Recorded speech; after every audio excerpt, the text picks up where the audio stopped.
get you into the playoffs. For example, the Pirates won 6 in a row to end April, but they're only 6 9 cents, so there's not much of a net gain. A win tonight over Atlanta would give them the series win and maybe serve as a springboard for the rest of this homestand. It may only look like one game against the National League's worst team, but it's a game that the better teams have to win.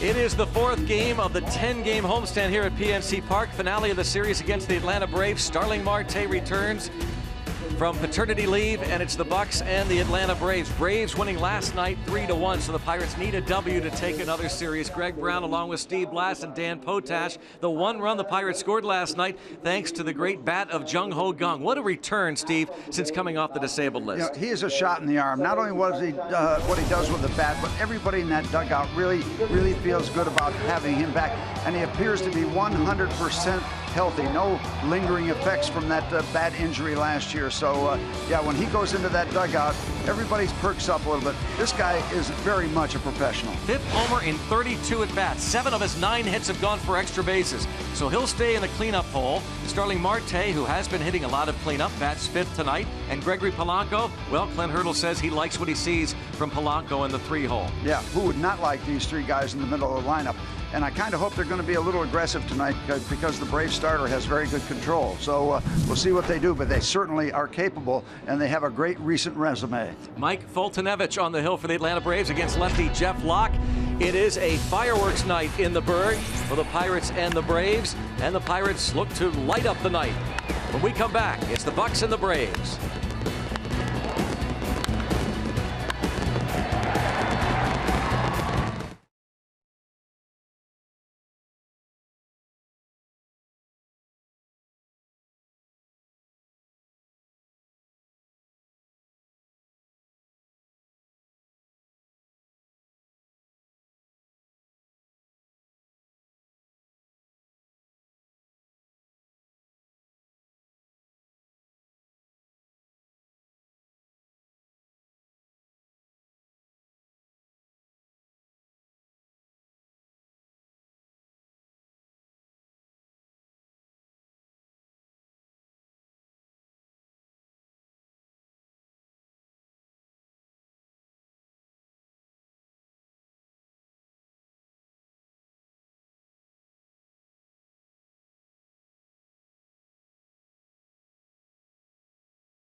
Gorgeous night, picture perfect for baseball. Just a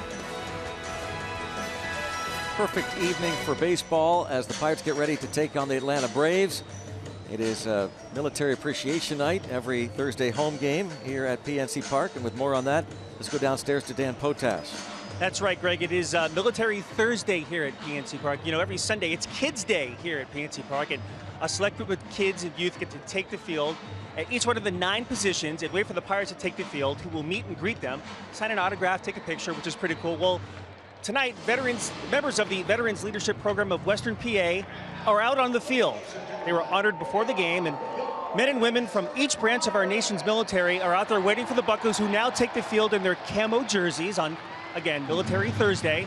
A little meet and greet at all 9 positions. Kind of cool. I guess you could say the kid is coming out in our nation's military tonight as they meet the Buccos. They will be in a suite for tonight's game, and I should also tell you guys that the proceeds from tonight's Pirates Charities 50-50 raffle will also go to the Veterans Leadership Program. Pretty cool. Yeah, pretty cool stuff for sure, and great to honor the military men and women who serve. Starling Marte is doing just that. Jeff Locke, tonight's starting pitcher. Of course, Andrew McCutchen. How great is that for both parties? Yeah, absolutely. Oh my gosh. And that gentleman, that hero. That's really a really neat twist to the, you know, we see the kids take the field on Sundays, Kids Sundays, but to have the servicemen and women take the 9 positions on the field, and for the Pirates players to get a chance to thank each and every one of them, really special. Honda starting lineup for the Atlanta Braves. They won their 10th game of the year last night. Their second under Brian Snitker. Chase Darno, Nick Markakis, Freddie Freeman, 1-2-3. Then it's Jeff Francoeur hitting cleanup with Tyler Flowers, who homered last night. Following, Gordon Beckham will play second. Daniel Castro, Michael Fultonevich. Yeah, the pitcher hits 8th. Malik Smith, the rookie, in center. And they will line up against left-hander Jeff Locke, making start number 8. The numbers brought to you by Hyundai. 38 innings. The free pass number is higher than Jeff would like. 21 walks in his 38 innings. And you want to keep people off base, especially this Atlanta Brave team. You would notice by the scores that they rang up first 2 games, but they have really been struggling offensively. So you don't want to give them any help with free passes. On to defense behind him. If he's throwing strikes, that will certainly come into play. Starling Marte returns to his familiar left field position. Andrew McCutchen in center. Gregory Polanco moves back over to right from left. Chung Ho Gung, Jordy Mercer on the left side of the infield. Josh Harrison, John Jaso on the right side, and Chris Stewart will make his 7th start to give Francisco Cervelli the night off. You can hardly see Chris in his camera. Yeah, really. And the first pitch, ball 1 underway. And we all know, as you take a look at Chris Stewart, about Jeff Locke. He has to hit his spots. He has to work the corners. You especially look for that fastball inside to the righties. And now 2-0 to Chase Darno, who walked twice last night. Last 3 starts for Jeff have been tough ones. A couple of no decisions and a loss to the Cubs last time out.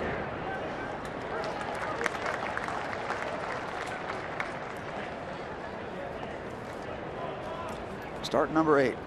1-2 in 6 starts against the Atlanta Braves. And of course, once the game starts, you put all the past behind you, but still has to be a little extra special to face the team, I would think, Steve, that drafted you. Yeah. These Atlanta Braves drafted him in the 2nd round back in 2006. But that's a bad start.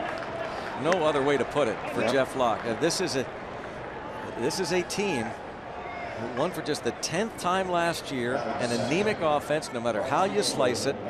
And Chase Darno, who walked twice last night, has excellent speed, is on the bases right away. That's just a no-no. Talked about the free passes.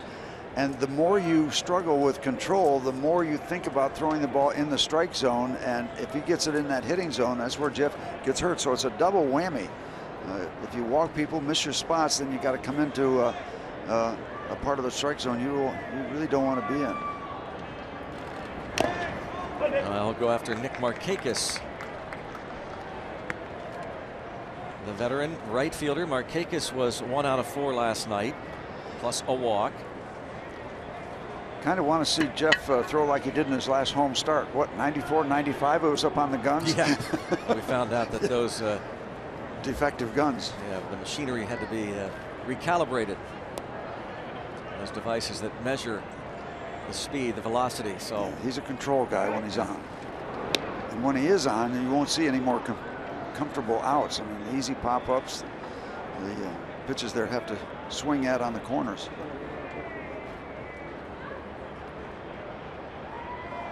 0-1 on Nick Markakis.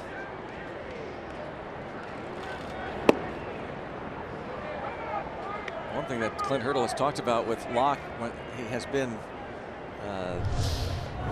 the guy who usually pitches into the righties, as Steve mentioned, but he's been trying to get away from that pattern, Steve, so that they're not setting up for Locke. Ouch. Look oh out. My goodness. Daggone it. That, we're gonna need some help down there. Need some help. I think she's going to be okay, though, young girl, but scary, very scary. More frightened than anything else. Yep. So you can understand that. Yep. Hopefully. Everybody taking a moment.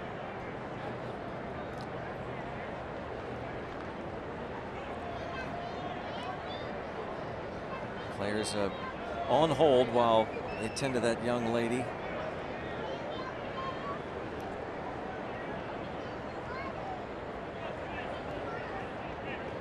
That has to be so tough to talk about putting things behind you, Steve, to try and continue playing a baseball game when a fan gets injured, yeah, and especially a young one. Yeah, and every player has a sensitivity about that. I mean, these guys are human beings. They're baseball players, but they see something like that, and that stops everything. Hope that's going to be okay.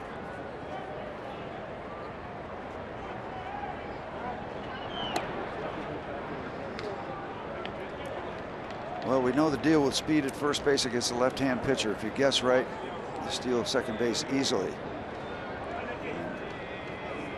If you don't, usually you are thrown out at second. That was not the case last night. And pickoff throw went over to first base, and then it didn't work at second base. Bad throw by John Jaso. There he goes. Try it again. This time it's right on the money. There. All right, we got it right. And that's good for John. Okay, you get that bad taste out of your mouth from last night. And Darno did not guess right. He was looking toward his dugout, thinking they might want to check the replay. They might want to challenge this. Did he somehow sneak his way in? Watch. What, did he get that first hand that he finally took away? I don't think they'd overturn that one.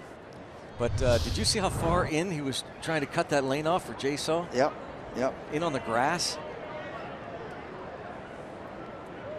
And you very seldom get called for that. And so a lot of people do it. Watch. Here's his line. He's going to be on the grass. Yep. Very seldom you get called. And you can technically get called.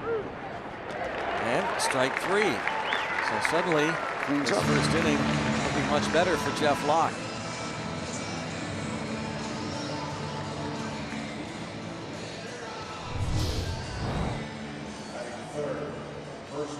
There's that inside corner to a lefty. It can work both ways.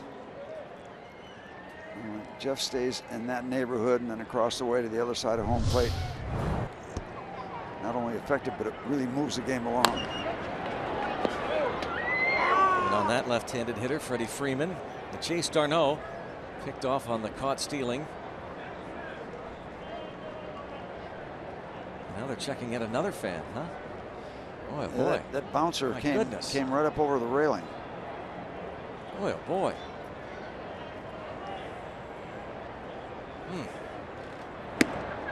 0-2 on Freddie Freeman.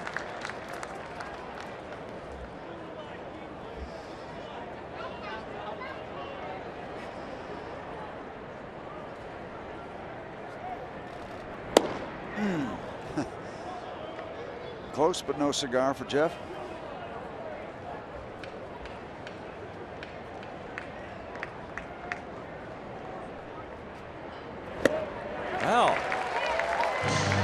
Nicely done. Whatever you told Jeff Locke to do, Steve, well done.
Horn, Cracker Jack, and RAV4 starting lineups. John Jaso will be leading things off, followed by Andrew McCutchen, Gregory Polanco, and Jung Ho Gung, with Starling Marte returning this time to the 5-hole. Josh Harrison at second base, then Jordy Mercer, Chris Stewart, and Jeff Locke. No apple pie? That too, sure. How about automobiles? Yeah, oh yeah. As the sun sets, here's Mike Foltynewicz. This youngster has been very, very good since being called up. Rotation had a terrific game against Kansas City last time out. Great control, just 2 walks in his first 19 innings. And we get a report that from Chip Carey. They said, be ready. This guy works fast. He gets the ball, gets the sign, and delivers. Well, he is quick because he must have got out of the barber chair before they finished. Check him out right there. He got most of it.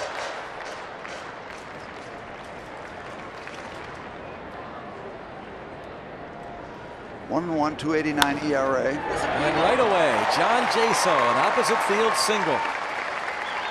And Jaso, especially here at PNC Park this year, on that leadoff spot, doing a heck of a job. And on this homestand, he's now 5 for 11, first 4 games of the homestand.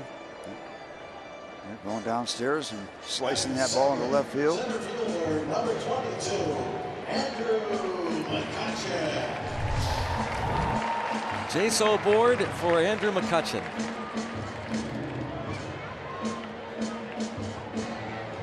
And again, Clint Hurdle addressed this today in the media session about McCutchen. He will get going. A matter of when, not if, sooner rather than later. And as the weather heats up and improves, that's usually McCutchen time. But gets under another one. Sky pop. Center fielder Alex Smith. Yeah, and a lot of discussion about hitting in the 2-hole. He's not doing very well. You know, when Andrew gets hot, it doesn't matter where he is, and he's going to get hot no matter where he is in the lineup. So on we go with that. But he does like Gregory Polanco hitting third for sure. So what's not to like about what you've seen of Polanco? This will be the 11th game Polanco has hit in the 3 spot. He's now got a 5-game hitting streak. He is 7 for 14 in this series.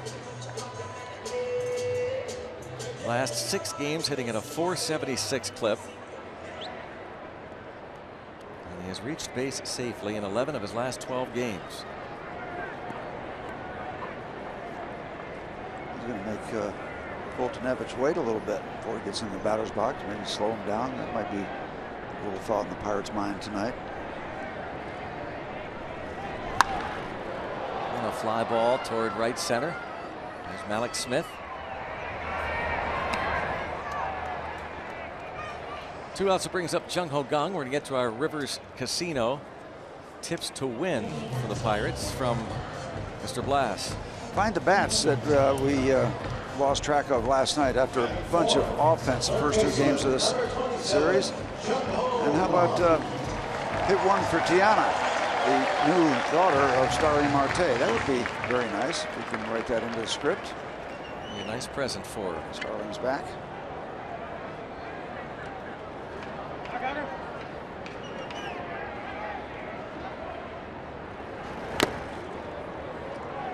Jung Ho Kang, that home run, his 5th. And just 32 at bats. And nothing cheap about it either. You've got to move the ball left field to hit it as far as he did, and he got all of it. Wasn't a fence scraper.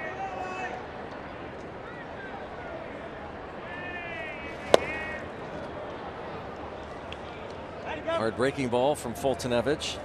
24-year-old right-hander from Sterling, Illinois, 6'4", 200 pounds. Got him from the Houston Astros. The Astros had drafted him in the 1st round.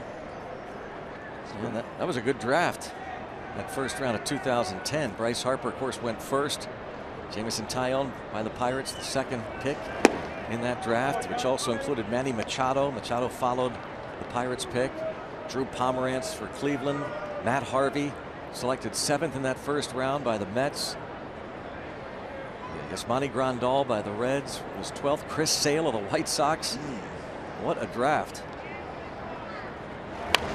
And still players, of course, just now making it to the big leagues. Christian Yelich has solidified himself as one of the top young players in the game, the left fielder for the Marlins, also part of that draft.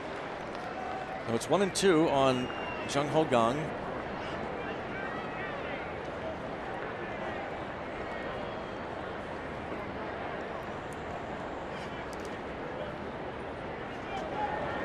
Oh, he has been a magnet. It is really something. And he's not just getting nicked, Steve. Yeah, he's getting full contact. Jung Ho Kang is hit for the 4th time already this season. And he gets it flush every time he gets hit. And he was up among the league leaders last year in his 1st season. Yeah, that pitch almost went back of him. Yeah, it is.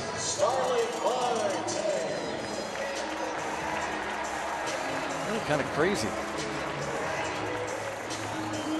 It's 17 times last year. And that's the repaired leg, isn't it? The left knee, yeah. So here is Starling Marte. 3 days away on that paternity leave. And a swing and a miss, so the runners will move up 90 feet. And this is a young man who has been really good with his control. It's been impeccable. Just 2 walks, and here he is, hits a batter, and then throws one. Well, let's check it out. Not a great... Maybe a pass ball, doesn't it? I would think so. Flowers didn't do a very good job of that. 2 men in scoring position. The man from Sterling faces Starling, and Marte tries to get the Bucks on top early here. The pass ball charge to Flowers.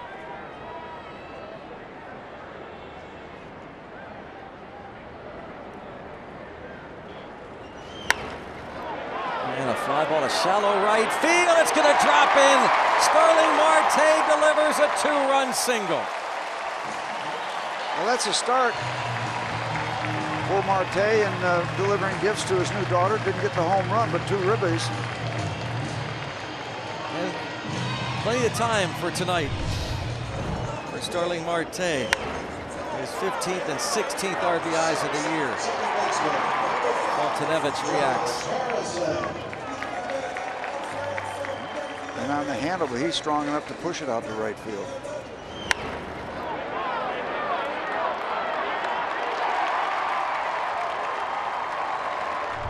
Hard to tell whether Foltynewicz was kind of upset at his bad luck or upset that the ball wasn't caught by someone. Maybe a little of both.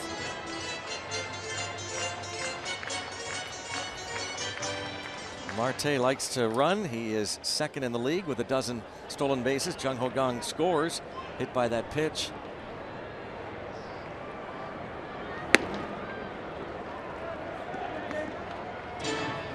You really want to force the Braves to play catch-up baseball. Now, they did a good job the first 2 games.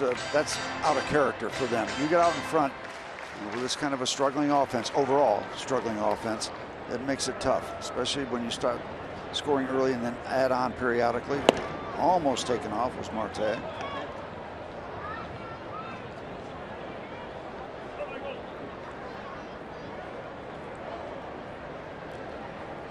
Two and one. Why not take off? You're kind of in the bonus round here in the bottom of the first. Fortunevich makes a move over there.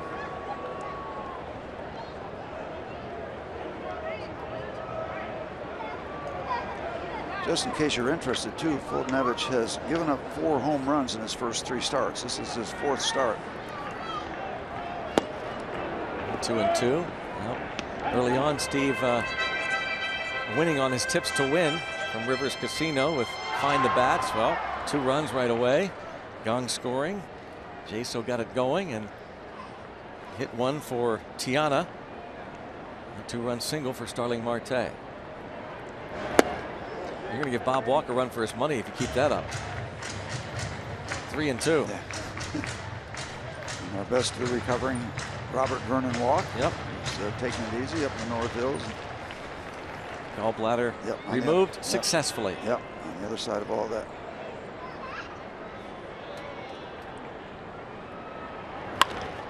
Bounce toward the left side. Shortstop up with it. Castro can't make the play. First and second. It was going to be iffy going over to first base from the Braves standpoint when that ball got by the third baseman. Now, Castro was not in the original starting lineup, but Daniel Castro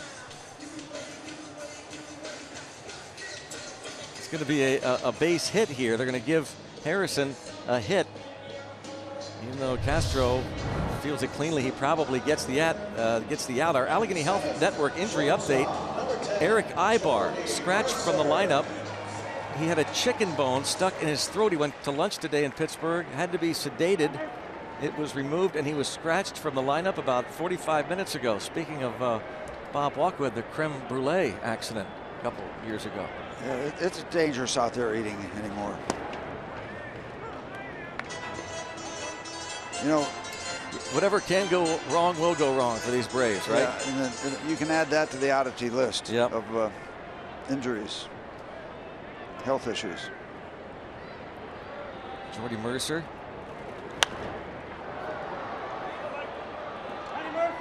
All going to be out of play.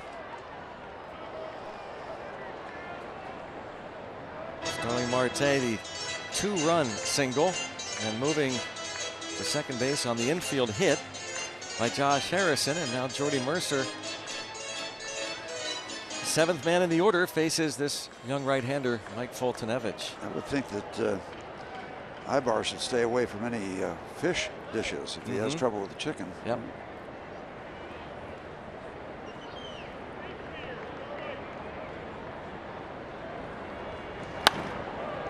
The other way again, that'll go out of play and stay 0-2 on Mercer.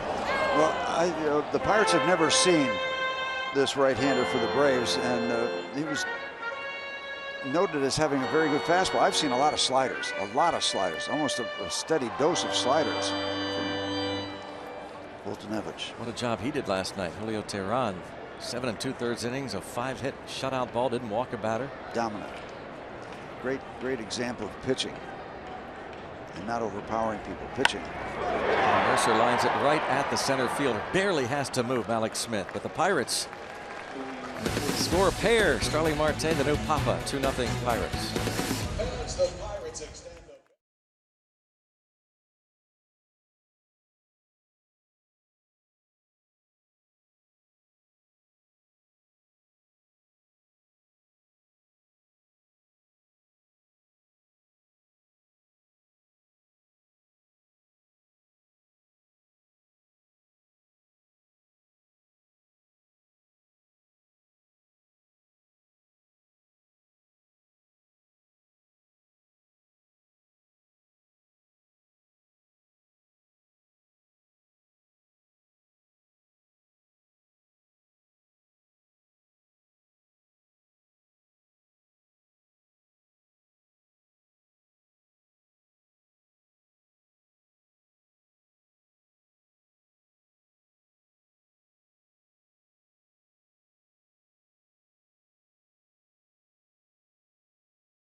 The Brewers are looking to take their series from the Cubs this afternoon. The score was tied at 2 in the bottom of the 6th when Kirk Neuenhuis took Jason Hamill deep to right a 2-run shot that gave the Brewers a 4-2 lead.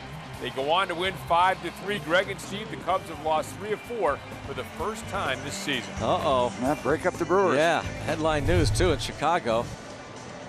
UPMC scoreboard 2-0.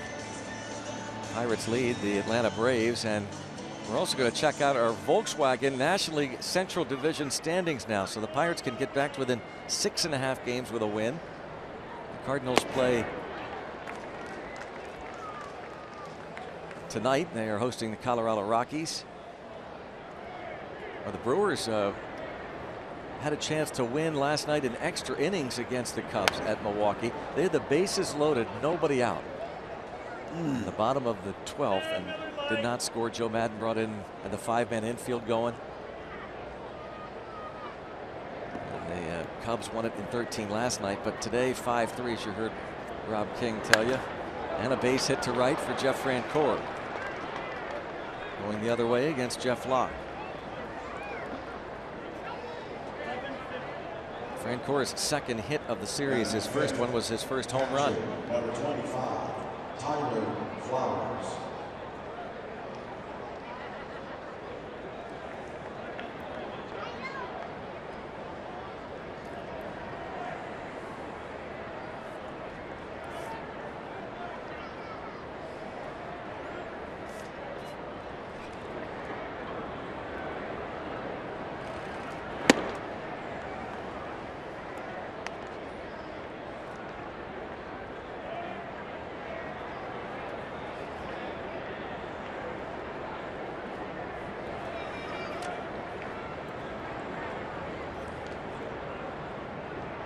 On Tyler Flowers. Homered last night. He had a 3-hit game.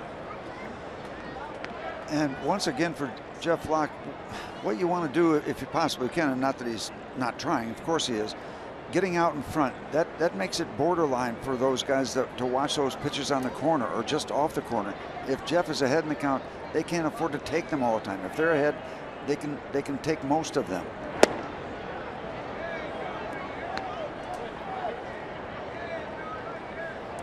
Falls behind Tyler Flowers, 3-0.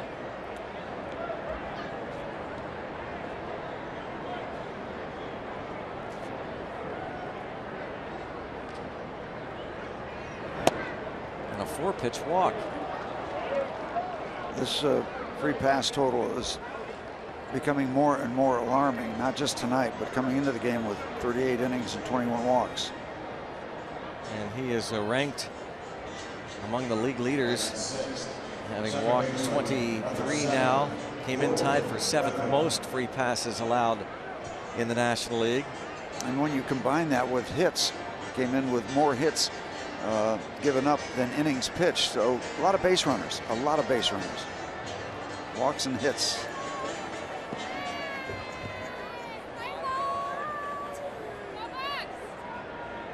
Two on, nobody out for Gordon Beckham. Had an RBI double in last night's game. He's hitting .340. 17 hits and 50 at bats. And he pops this one up. Right side, Harrison is out. But it's Polanco's ball to catch. He does, one away.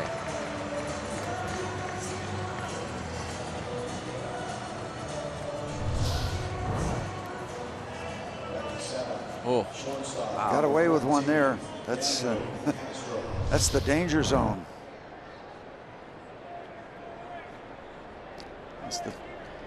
That's the Top Gun danger zone. Jeff Locke's last start was at Wrigley Field in Chicago, and there was a stretch there where his first 3 innings pitched well, and then gave an infield hit, a walk in the 4th, and the home run to Anthony Rizzo. After the Pirates had given him a 2-0 lead in the top of the 4th, he gave up that 3-run homer, and Jake Arrieta and the Cubs never looked back. They went on to win it 8-2. Addison Russell also had a 2-run homer against him in the 6th. A similar situation here. The Pirates just gave him 2 runs in the bottom of the 1st. And a fly ball to center. 2 outs. Good chance to clean it up. And rather than Malik Smith coming to the plate, the pitcher, Mike Foltynewicz, because the Braves, one of the teams that occasionally will hit the pitcher 8th. So a chance for Locke to escape. Sometimes you get good results from that. Right now, you're kind of caught in a trap. Works both ways.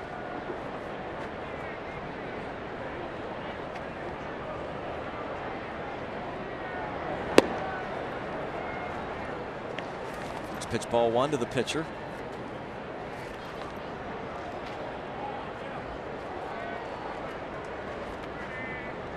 Alex Smith on deck.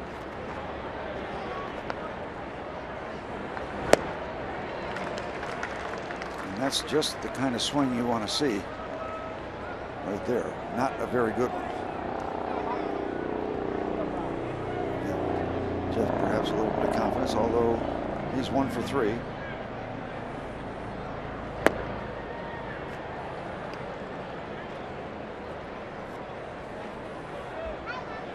Two on, 2 outs. The late base hit to start the inning by Francoeur. The walk to Flowers. 2 fly ball outs.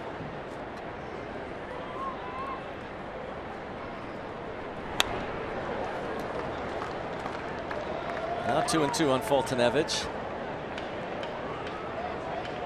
100 career batter in a couple seasons in the big leagues. 3 hits in 30 lifetime at bats. He was up and down with the Braves all of last year. Still wound up having, what, 15, 16 starts for him. Foul tip, and Stewart hangs on.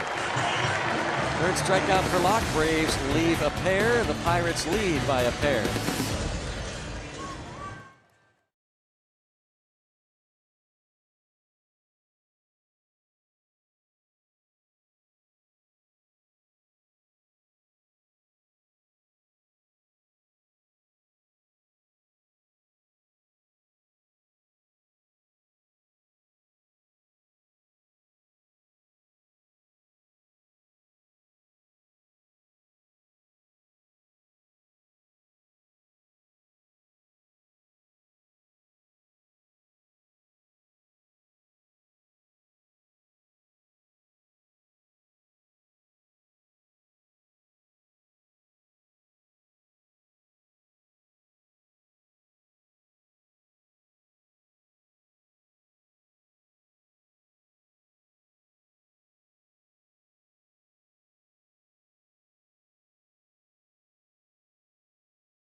Pirates Baseball on Root Sports is brought to you by Allegheny Health Network. Health for all. By Bordas & Bordas, official legal partners of the Pittsburgh Pirates. Visit bordaslaw.com. And by Day Automotive. We're going to make your day. Let's go Bucks!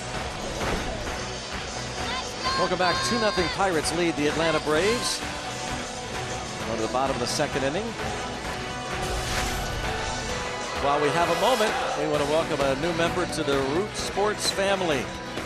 Recently born Caroline Heather Wiley, Garrett and Becca Wiley. Garrett works behind the scenes in production of Root Sports, and Caroline Heather Wiley joins sisters Cadence and Harper Wiley. Congratulations. Yeah. 9 pounds, 6 ounces, 21 inches. Congratulations indeed.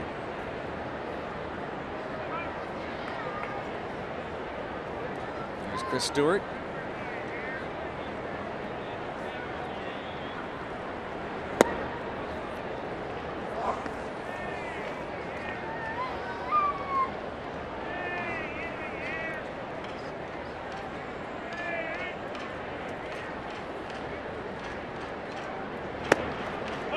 2-0 on Chris Stewart.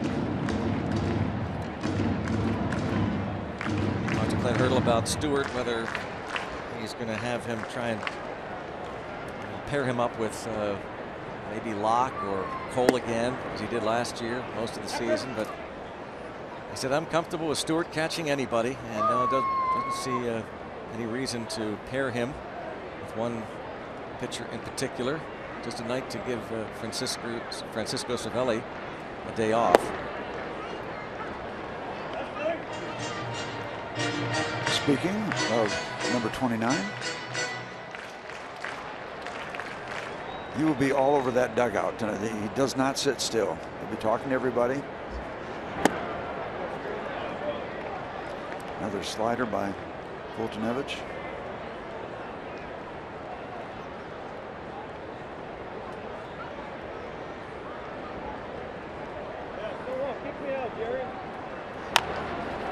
Little dribbler. Can Stu get himself an infield hit? No, not yet. Not on that one. Fultonevich retires the Pirates catcher. All the way here in the bottom of the second. So Fultonevich made his big league debut with the Astros 2 years ago. Worked out of the bullpen with Houston. 16 outings, a 5.30 ERA, as Steve said, up and down last year with Atlanta. 18 appearances, 15 starts. The Braves got him in the Evan Gattis trade.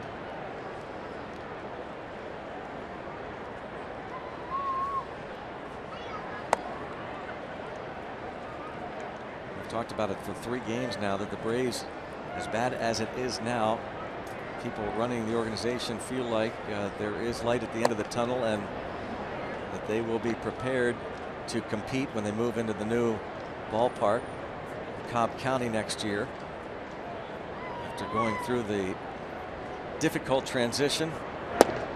Well, they have a man to build a rotation around with Mr. Julio Teheran. And it's a young rotation, the youngest in baseball. And John Coppola on the right of your screen. He's the general manager. Promoted from assistant GM in October. They've turned a lot of the bats, including Gattis, into some arms. Aaron Blair the other night. Of course, Freddie Freeman locked in for several more years. 3-2 the count now on Locke. They traded Jason Hayward, Justin Upton, and Andrelton Simmons, Cameron Maben. Big deal over the winter was to trade Shelby Miller. And 2 outs. Top of the order, and John Jaso coming up. Cheer on your Buccos. Free Shirt Friday tomorrow. The Pirates and Rockies meet at 7:05. And if you're one of the first 20,000 fans, get one of these free T-shirts presented by Milan. John Jaso modeling that free shirt you'll receive tomorrow. If you're one of the first 20,000 fans, get your tickets at pirates.com/freeshirtfriday. There's Colorado Rockies. Garrett Cole on the hill tomorrow. Rockies have been surprising some people. Just had a winning streak snapped yesterday. Still they're just 2.5 back in the National League West behind the San Francisco Giants. They trail at St. Louis tonight to those Rockies 3-0.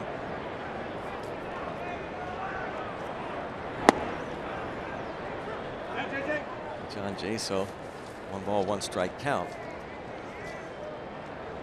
Pirates and Rockies have been kind of 1-2 in offense this year.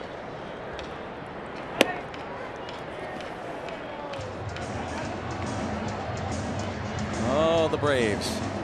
Steve. Yeah. Sid sliding across home plate. We think of him fondly as a Bucco first baseman. Yep. Good man. Forgive him for one incident. Well, the Pirates got Sid Bream. When he was acquired, I think Joel Brown made that trade. Was Bream an Angel at that time? And that was part of the talk about going through tough times. The Pirates went through those tough times, and Jaso rips it into the right center field gap on the 3-1 pitch. And very slowly rolling. Would he think of 3? Yes, he will, and he's going to head toward third, and the throw is going to be off the mark and late, and it's a triple for John Jaso.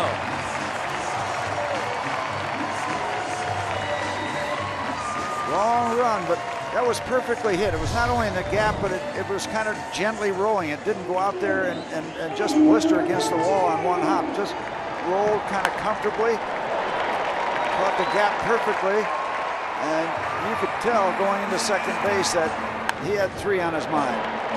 He's looking at it the whole way too, so he doesn't need any help. Sees it there and sees it there and forget about it. Well, thankfully he was safe, because of course you don't want to make that out at third base with 2 outs, but he's in there for the triple, and here's Andrew McCutchen. By the way, Sid Bream was acquired from the Dodgers, not the Angels. Look back, Pirate history. I went to a banquet with him, and I made him lay down on the floor, and I tagged him out. I had a baseball in my hand. We had a good time with him. He was a good sport. You're right or wrong. Yeah, he was a very good sport about it. I'll tell you, Tyler Flowers in back of home plate has made a couple stabs at a couple pitches. One of them got away from him for a pass ball. Almost didn't catch up with that last delivery.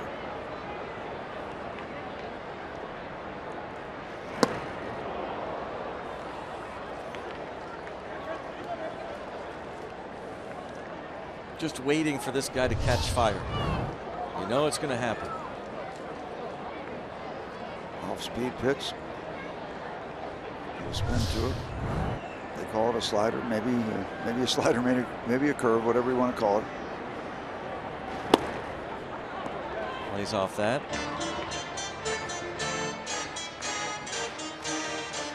Well, if you're thinking about working around Andrew McCutchen, we showed you in the open about the guys following him, that threesome, Polanco, Gung, Marte. No bargains for an opposing pitcher there.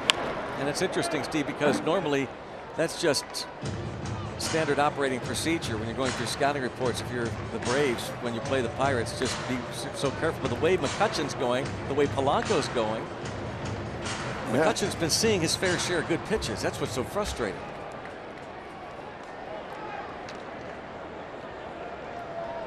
And he has struck out 42 times this year, 9th most in the league. But again, it will change. 98 as Fultonevich humps it up. So those reports that we heard about are accurate. He's got that kind of fastball.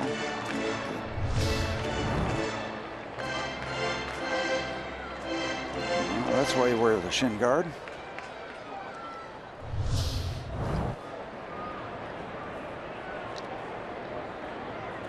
Money in the clutch. 3-2.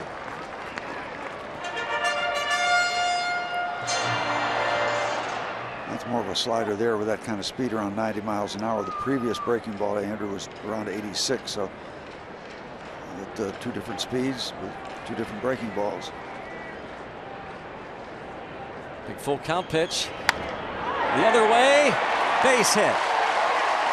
Good at bat for Andrew. RBI single for Andrew McCutchen. Pirates take a 3-0 lead. Good looking 2-out stuff so far for the Pirates. And they paid the price when they hit Gung in the back of the leg. That cost him 2 runs. So the 8th pitch of the at-bat jammed him. Look at Fultonevich again. Figure, I just made another good pitch, and this is what happens to him. Watch his reaction. Yep. Same thing we saw from him with the Marte. Marte blooped that one into right field for a 2-run single. Once again, 2 quick outs. Triple base hit. Pirates tack it on. Good stuff. That base hit by Andrew McCutchen gives him 19 RBIs. And Fultonevich, he doesn't want to throw that breaking ball up there because Gregory Polanco can take that outside pitch. He has such a great reach, and we saw an example of that last night when he hit a bullet to left field the opposite way.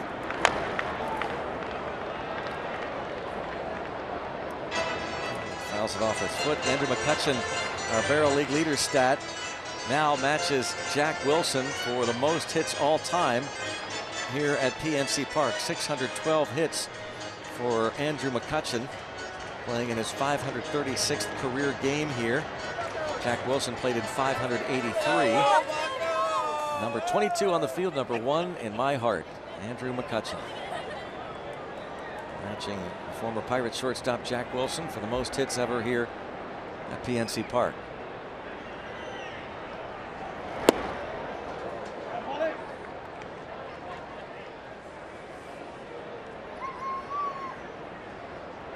One and two on Polanco.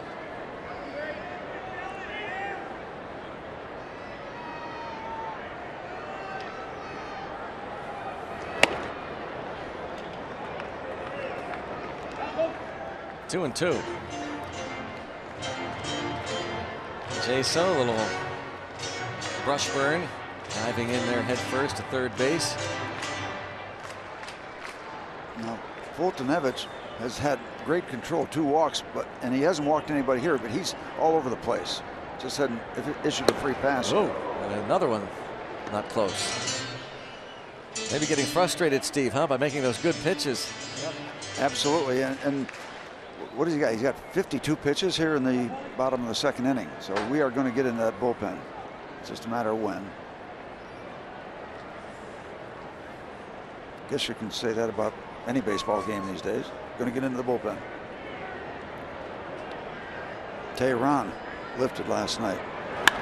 3-2 pitch drilled toward left center field. Deep. Smith is back. How about that for El Cafe? Opposite field, toward the notch, showing his power. Number 5, 5-0 Buccos.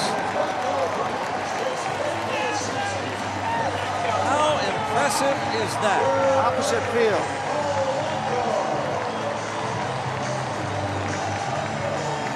Talked about it last night. He's growing into that body and he's growing into that talent. That is very, very impressive for a right-hander to do. Yeah, really, for a right-hander to do that. This is the one he threw the first pitch of the at-bat. Got away with it. Polanco took it. But he's got that reach. I mean, he can get out there, and he takes that outside pitch away from you. Oh.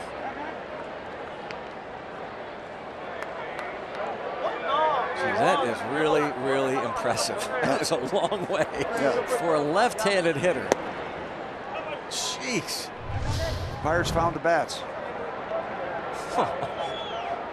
It's off the plate. Look at Fulton. No, yeah, you think he was upset before and frustrated? Yeah. Look at this.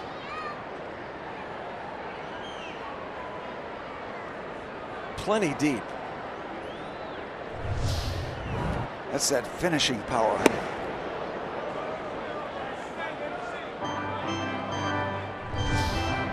Francisco Cervelli. Yes, sir. Did he try to clap and missed his hands there? I think so. Well, that's a good try. Yep. It's a good try.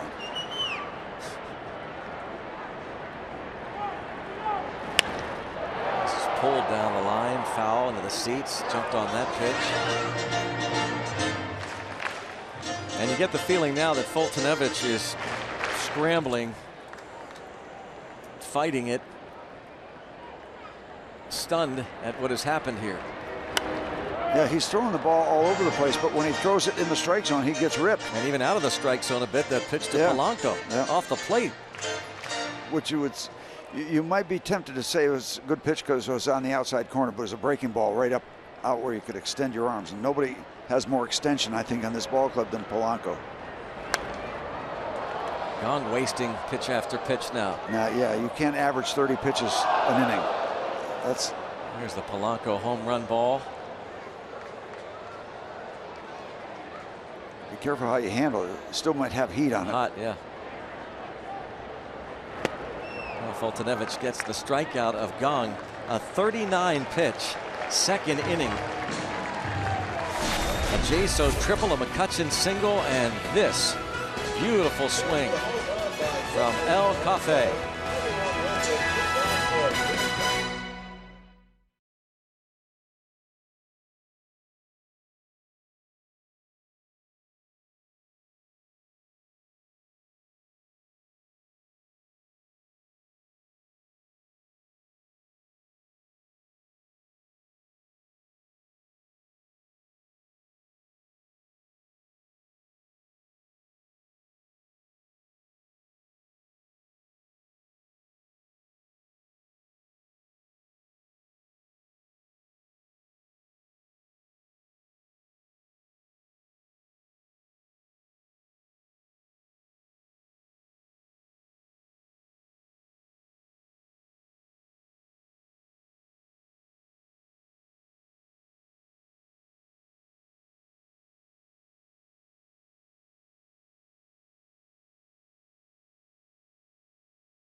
After post-game tonight, and hear from Ryan Vogelsong as he shares his epic saga of defeat, redemption, and overwhelming joy in making his comeback to the major leagues.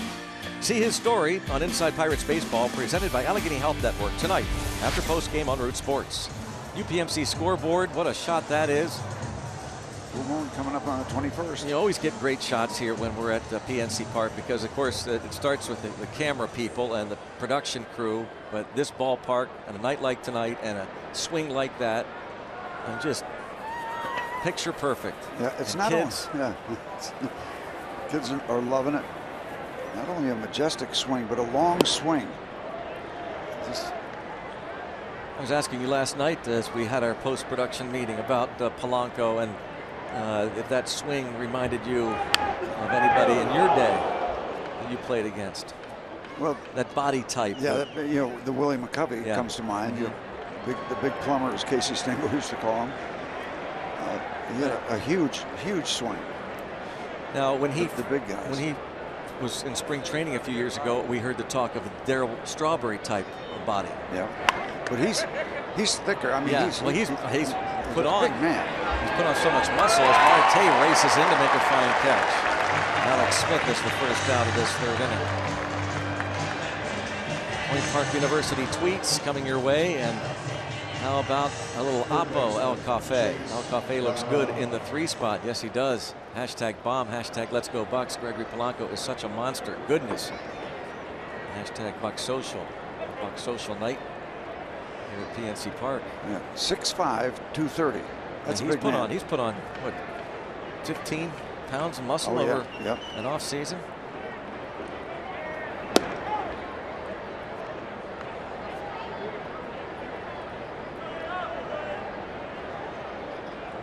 You are not going to see many more opposite field home runs that are that impressive.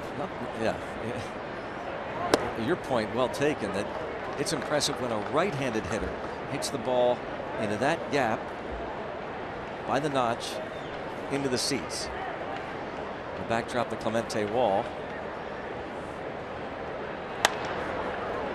And Polanco going to try to race over and cut it off, and gets those big arms down and holds d'Arnaud to a single. That wingspan again.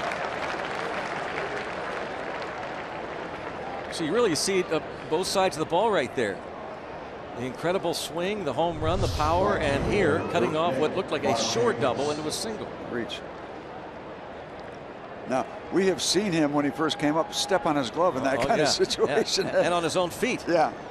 But clean work there. Yeah, growing into his body. Yeah. And people, automatically right fielder, great right fielder, talk about Clemente. Well, Clemente did not have that kind of power. Now, he is kind of growing into a body type of a Dave Parker, as Arnaud gets to second base anyway. Single on a stolen base. Guessed right that time.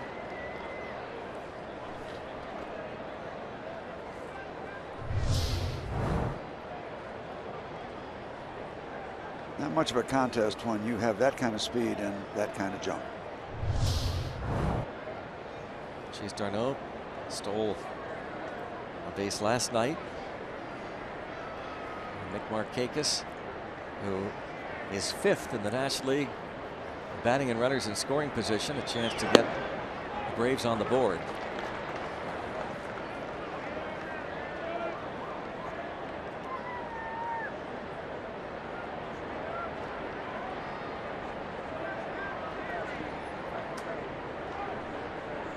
Polanco. Yeah, Dave Parker was much of his career listed at 6'5", 230, which is what Polanco is listed at currently. Jammed him. Gong. Nice play, Jung Ho Gong. Shuffling far to his left. 2 outs. Yep. Out of his neighborhood. Neighborhood is a little closer to third base. It's almost a straightaway shortstop. Gets over there and gets it done.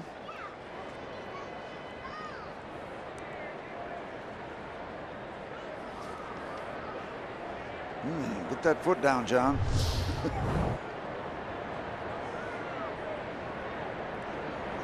Wasn't it interesting to see Jung Ho Kang turn that double play last night? First opportunity to mix it up though over there at second base. Kind of a drive-by. Yeah.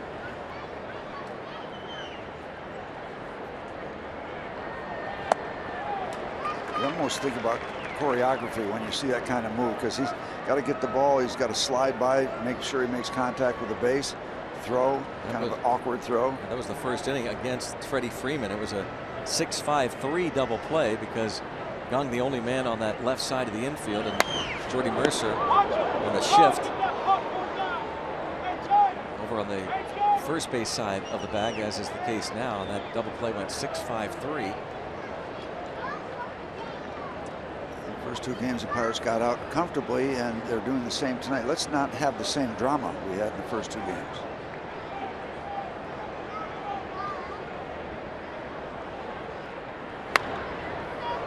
Watch out, stands.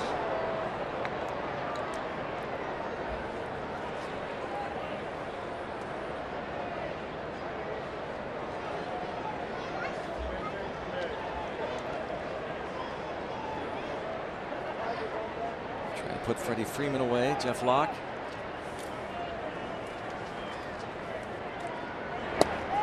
Got him. Jeff Locke with his fourth strikeout. It's the second time he's gotten Freeman looking.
PNC Park, Pirates Rockies 135. All kids 14 and under will get a portable speaker presented by Mrs. T's Pierogies.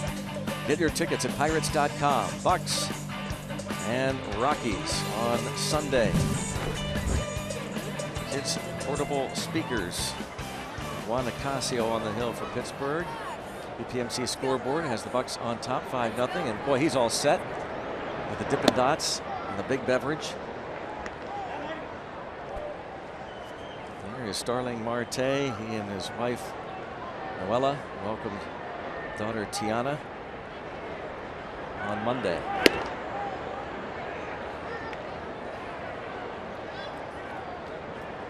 He says it's a different feeling now that his son Smerling has a baby sister. But very excited about that as Freeman looks to reach in and not able to make the play amongst the fans. Tell me somebody else got whacked. Man, one of those nights with the folks in the stands. Looks like Freddie had a bead on it.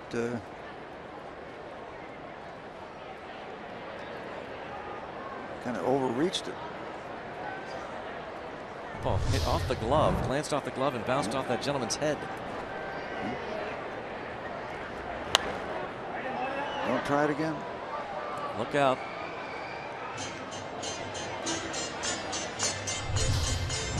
Another look.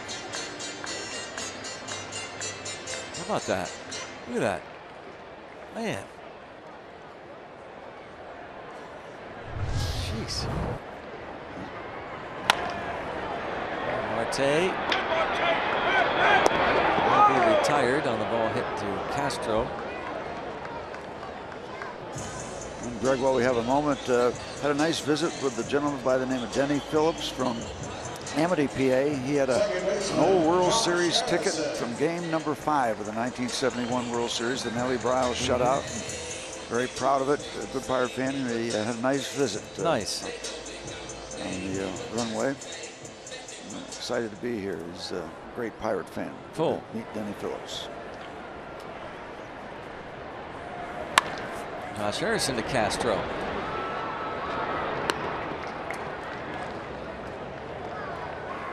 Two outs.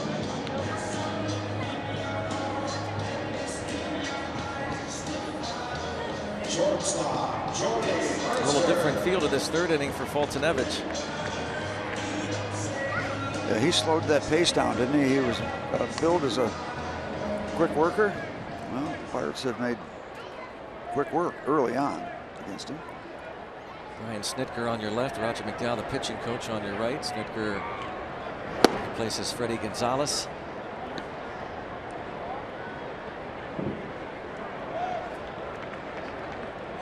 You know, you think of the Braves struggling so much now. Freddie had some good years, a couple of real good years where they won 93, 94 games.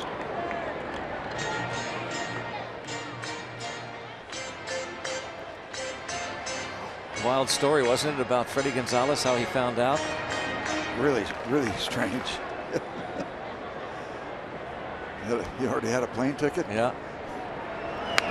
That's how he found out. It was in a group email letting him know that his ticket back to Atlanta was Tuesday morning rather than staying with the club.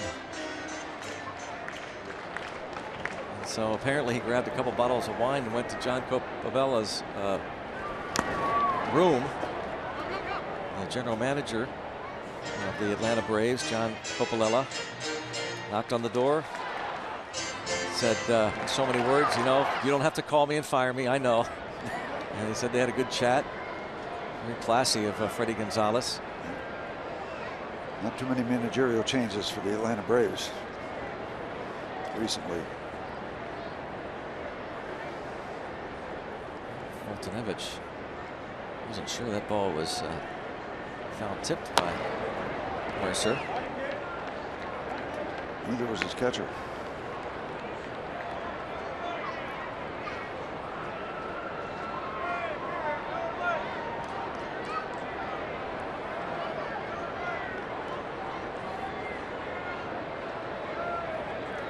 Still 0-2.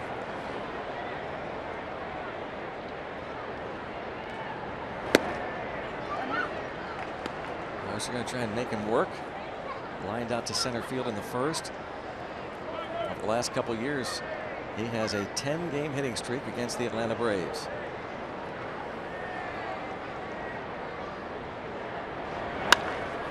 Make it 11. There you go. And a 5-game hitting streak for Jordy Mercer. He joins the hit parade tonight. Jordy Mercer's hit streak has reached 5 straight games, going back to Sunday at Wrigley Field. Well, this is good news, Greg, because the Pirates done a lot of scoring with 2 outs.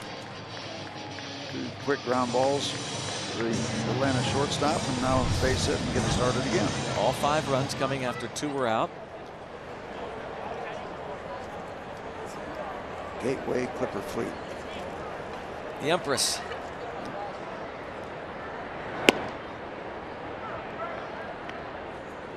Strike 1 and Chris Stewart.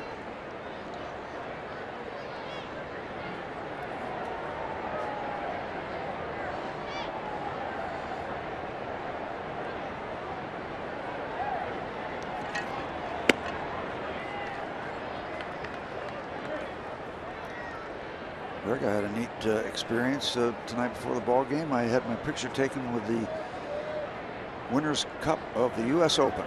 They had it down at the ballpark out in front of the dugout. That was great. Handle that. A lot of great names on that cup.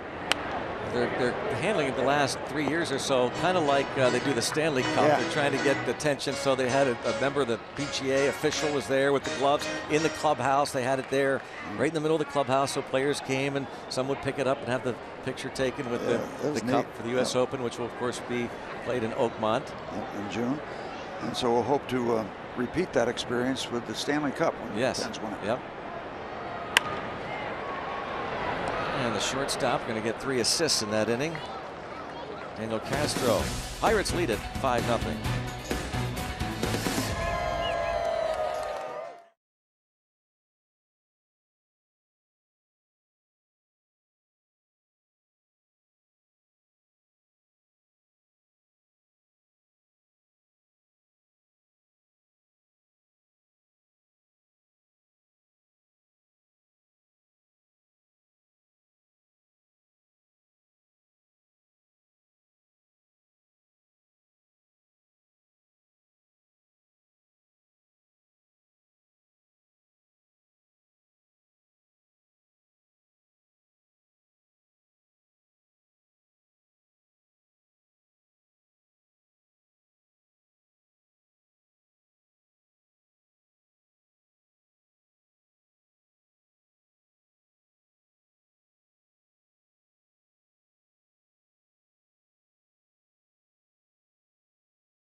To the 4th, and Greg and Steve were just talking about the U.S. Open trophy, which was in the clubhouse this afternoon. Of course, many of the world's best golfers will be in Oakmont. Here's a look at John Neese, by the way. A cool story about him as he took a look at the trophy along with the rest of the Buccos. Neese took a picture of it while holding it and texted it to his friend Jason Day, who will play in the U.S. Open next month. John told me that the two live in Ohio. They are friends. And then I asked him if Jason has ever held that trophy himself. In other words, John, you just took a picture with the same piece of hardware that Jason is hoping to win for the first time. John then smiled and sent Jason another text.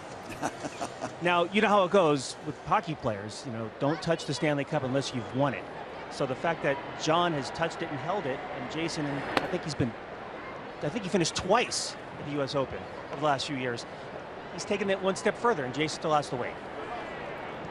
Well, there's a good chance that Jason Day will compete for the U.S. Open, that's for sure. I was happy to see a native of Uniontown, Jim Furyk's name from Your 2003. buddy. Yeah, big fan of his, and he's been out with a wrist injury. He just, I think, played in his first or second tournament, and hope to see him competing. Mark Melanson tweeted out a picture. I'm stealing this. Hashtag U.S. Open trophy. Hashtag church pews. Oakmont, of course. Signature church pew bunkers. And all the rest of the hundreds of bunkers that are there.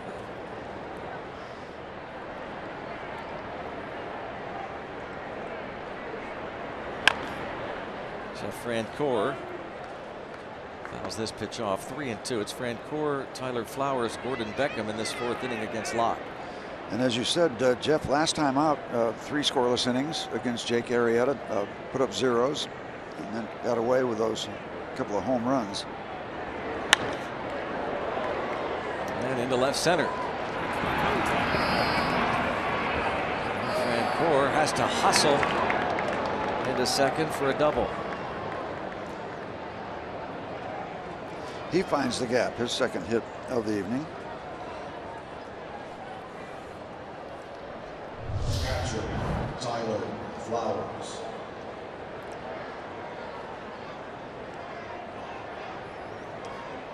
Third hit for the Braves. First extra base hit. Yeah, Starling went a long way and still made it interesting at second base. Now, Frank Coeur doesn't run all that well, but still, when Starling got to it, give it a run. He had to turn it on, did Frank Coeur, when he saw that throw coming toward the bag. Gold Glover, Starling Marte, and Frank Coeur, Gold Glove winner himself. 1-1 on Tyler Flowers.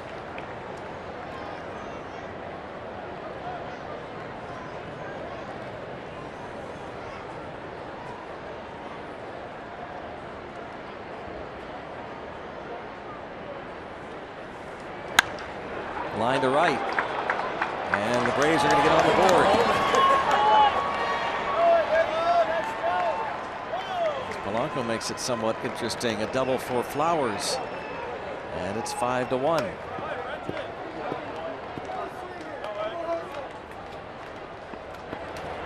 Flowers, with his 5th hit of this series, on base for the 7th time.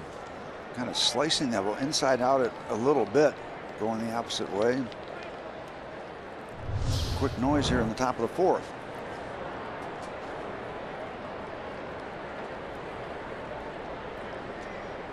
Clint Hurdle did get 7 innings out of Francisco Liriano last night, so that does help. Helps a lot when your starter goes 7. But because their bullpen has been used a lot, they've called up Wilfredo Boscan and sent Corey Lupke back, so Boscan will be the long man. 1 ball and 1 strike to count. And Jarvis Jones buddies with Beckham, of course, of the Steelers, and some other Steelers on hand here tonight. Travis Feeney, Arthur Moats,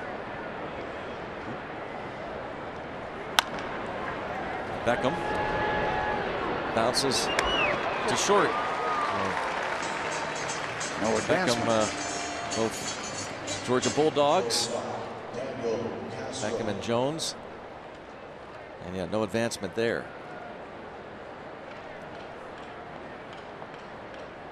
So not what he wanted to do.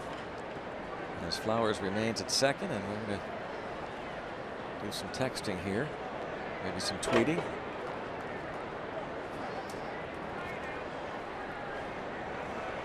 Reed Brignac in the on deck circle, get it right. So that is going to be it for the starter, Foltynewicz. Reed Brignac to hit for the starter.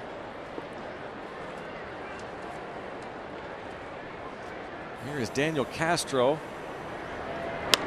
If you're just joining us, add Eric Ibar to the baseball long list of strange injuries. Eric Ibar at lunch today at a Pittsburgh restaurant had a chicken bone stuck in his throat. He had to be sedated and the bone removed, and he was scratched from the lineup. What is it, Steve, about baseball injuries that over the years don't compare to the other sports, how odd they are? This ball bounced to Mercer. Castro is the second out on the play. Flowers to third, and now Reed Brignac will hit.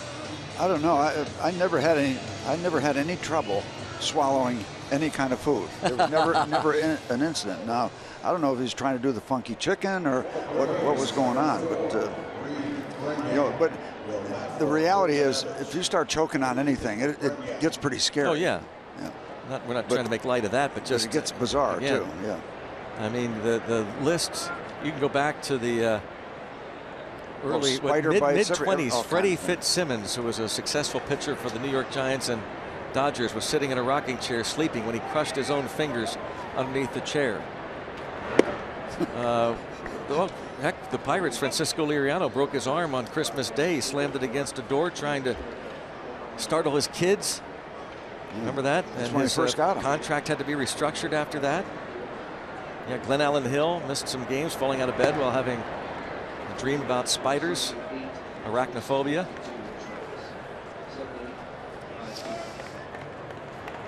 Former Pirate and one-time Rocky. Those Rockies will be in this weekend. Clint Barmas was apparently walking some deer meat up the steps. I think it was you're supposed to shoot the deer Todd first. Helton, yeah, had done that and given him some deer meat, and he fell. Broke his collarbone. I mean, the list of crazy baseball injuries over the years.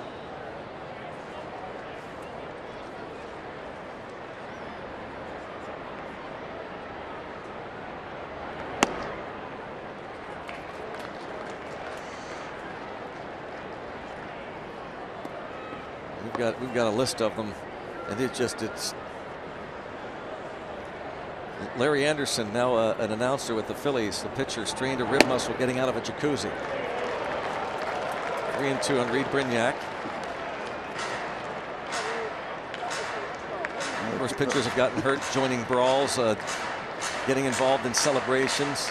Vernon Law. Vernon Law? Yep. Pennant celebration for the World Series. Kendrys Morales lost for the year when he hit a walk-off home run with the Angels, and Brignac goes down on strikes. Braves on the board. It's 5-1.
The Toyota RAV4th inning.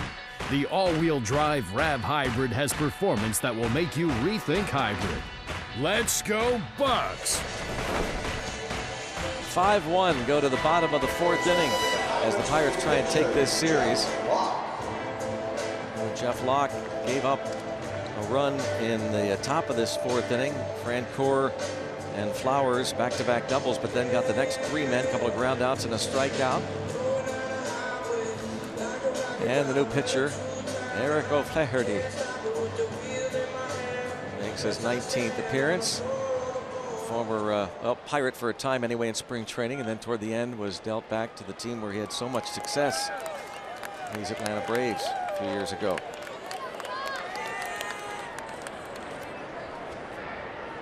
Jeff Locke bounced out his first time up.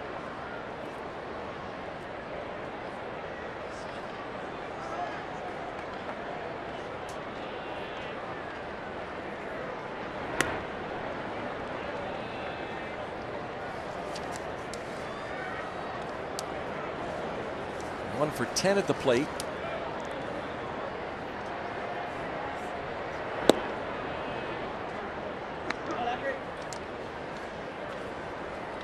John Jason to follow, and then Andrew McCutchen. Fultonevich, 3 innings, 5 runs, 7 hits.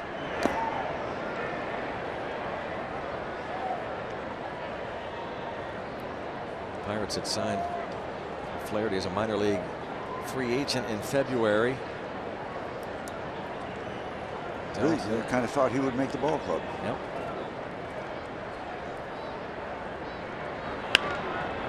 Toward the left side of the infield, a busy shortstop Castro throws out Jeff Locke. The automotive this day in Pirates history. This date 2000, Pirates beat the Cardinals 13-1. The big news, Jason Kendall hits for the cycle. Only cycle in the 30-year history at Three River Stadium. Homered in the first, singled in the second, doubled in the third, and then after striking out in the fifth, in the 8th inning, he tripled. Chris Benson tossed a 3-hit shutout, struck out 11 for the win, but hitting for the cycle. No way he was going to stop at second base when that ball went in the gap. Yeah, he said when that ball was hit, he thought it had bounced over the wall. But he later said there was no way it was stopping. Darrell Ward would be the last Pirate to hit for the cycle. And look at this ball hit off of O'Flaherty and right to Freeman.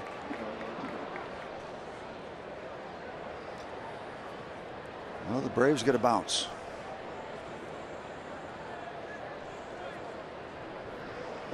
They're not showing any signs of pain. Off the foot. Wouldn't have been a better hop for that.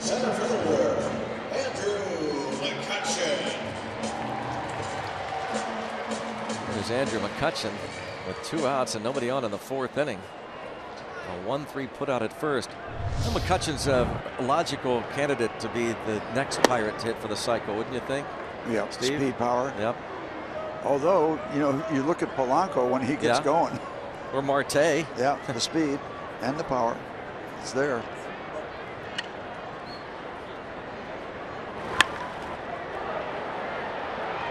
Shortstop out in a quick 1-2-3 inning for O'Flaherty.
We're amping up Friday night Pirate broadcast this summer with music from the best bands from around the Burgh. Get tuned into Pittsburgh's music scene as we showcase local artists during Friday Night Rocks.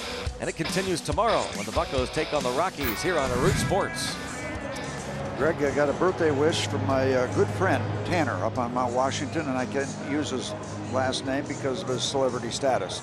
Really? Tanner is turning 2 today.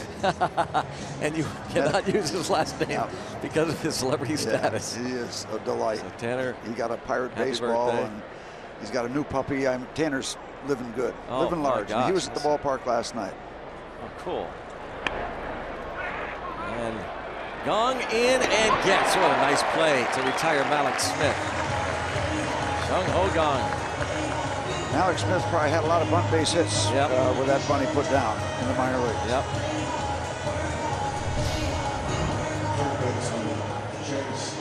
put down, deadened it, but gung-ho good, gung on the job.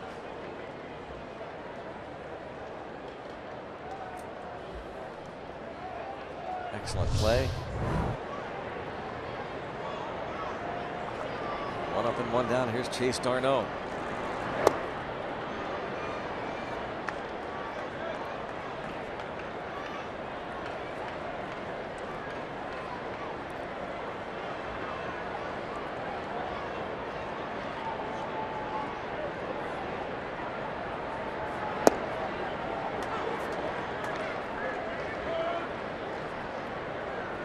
Ball to strike, and a couple of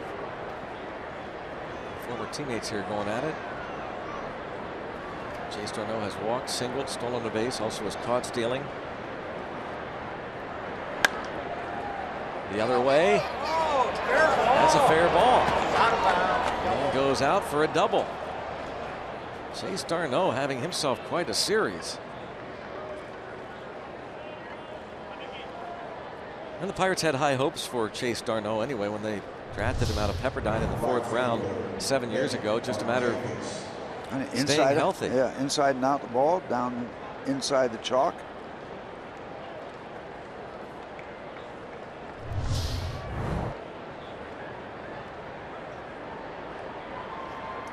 He's on base for a 3rd straight time tonight. Was on base 3 times last night, his last 3 trips, so 6 straight times Chase Darno has reached base in the last 2 games.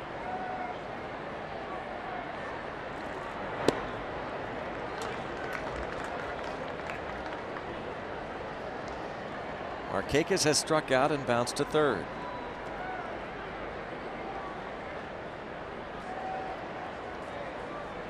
Control has gotten better for Jeff after 2 early walks, one in the 1st, one in the 2nd. It's Jeff Locke's ball to handle. He does. Well, he's worked around some traffic on the bases. He's had to work from the stretch in each of the first 5 innings, but the only damage so far on the scoreboard. Last inning, the back-to-back leadoff doubles from Jeff Francoeur and Tyler Flowers. Has given up the 5 hits. Skip preschool graduation to watch my Buccos. All right. Well, sometimes you just got to make choices. The only thing I would say to that person there was just don't eat any chicken. Stuck in the throat. Yep. Start clucking. Yep. He scratched from the lineup. Or creme brulee. Yeah, right. Be careful of that crust. Yep. Don't crust the crust. Milwaukee a couple years ago. Yeah, that's why we have all the soft serve desserts down in the press room. Now we have the soft serve ice cream because we don't have any chances. And Bob's been incident free down there.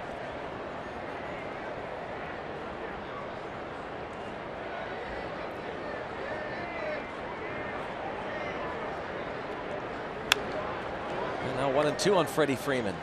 Nice to have John Wader in the ballpark, filling in for Robert. Freeman struck out swinging in the 1st, looking in the 3rd. John Wader. Johnny? Yep, from Carrick. Yes, he is from Carrick, isn't he? But doesn't live in Carrick now, does he? No. He's 7 Fields. Gone uptown on us. Sir. Yep. And I mentioned Carrick because had a nice visit with Mary Jo Zelnak, great Pirate fan, and she's from Carrick. Yeah. This person, I don't know where Leslie's from, but she says, please tell us about Bob's creme brulee incident. Get well soon. Well, not related.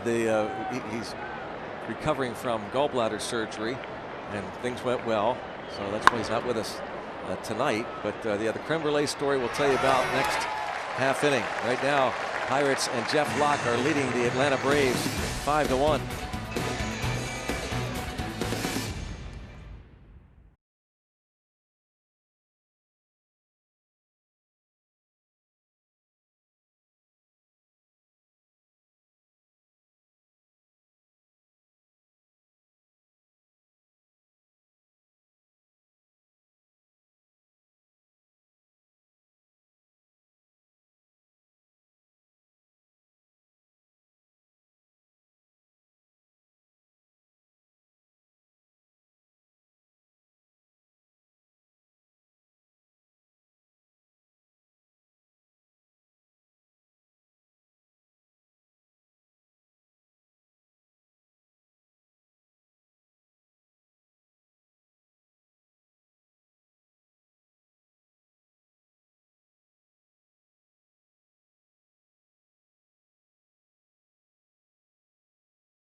on Root Sports is brought to you by the Chevy Equinox and your Western PA Chevy dealers.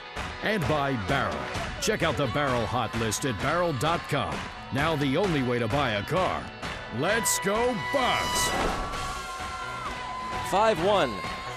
Favor the Pirates here at PNC Park, and Gregory Polanco leads off.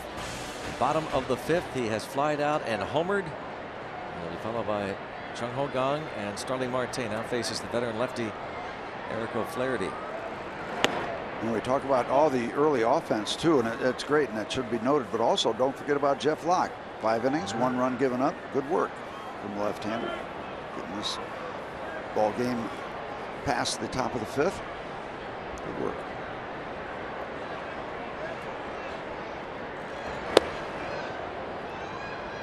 Just to finish up on Mary Jo Zelenak from Carrick, part of the office staff for Dr. Zikos over on the north side. He did some nice work for a member of our family.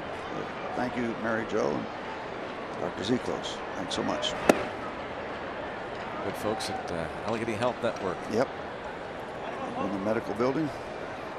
2-1 on Polanco in terms of the creme brulee story for Bob Waugh a couple years ago on the road. He dove into some creme brulee and literally? I think so. But you know that topping. Oh yeah, the caramelized sugar that is like a sheet of ice. Yeah, but you got to know how to handle it. Sure you do. Yeah, you got to know how to handle it. You don't just dive into it. No, and I think, you know, growing up out in California, you should be sophisticated with that high-end dessert. I think you're right. Yeah. He learned. Upscale. Yeah. He learned. So anyway, vocal cord got scratched. And he missed a few games. He had to bring John back. Oh boy, there's a fly ball to right field.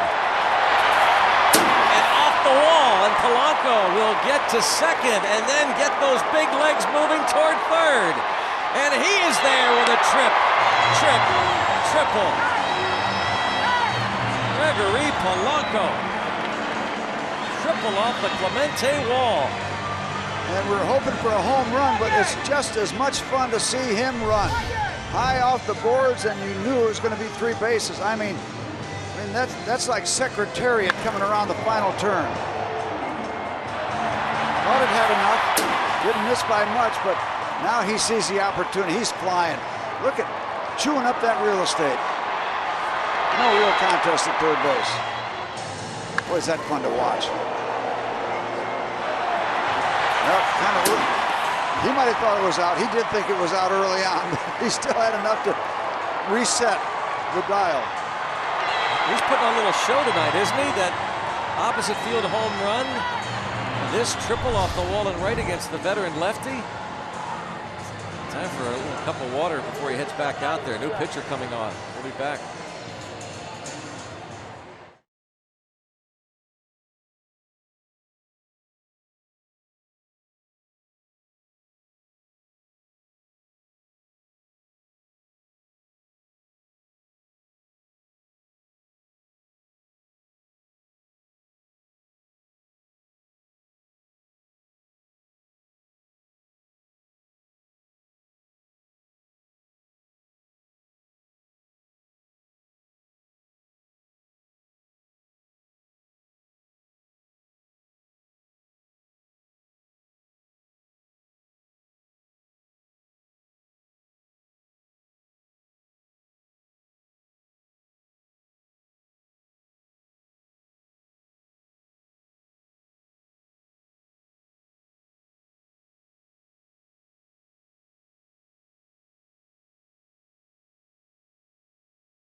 .51 lead it, and we love Cervelli, but this birthday girl is our favorite catcher. Francisco Cervelli Not starting tonight, but watch. Yeah, what a catch she made. Yeah, in traffic. Now that sign was already made up, right, Steve? They didn't just make that up after she makes this catch. No. She's the scouting report. How about that? Show her some love and throw her a ball. Raise the Jolly Roger. Well, she caught the ball. Yeah. But is that the right Jolly Roger, the way it's spelled there? Doesn't matter. R-O-D-G-E-R? Doesn't matter. All right. All right. So the infield creeps in here with Jung Ho Kang at the plate. John Gant. Right-hander they got from the New York Mets organization. Rookie. 4 appearances.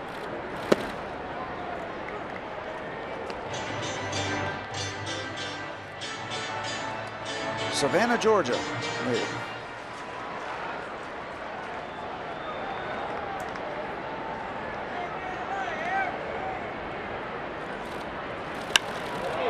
Fly ball deep to left, plenty deep to bring home Polanco, and Jung Ho Kang will have himself another RBI. The Pirates take a 6-1 lead.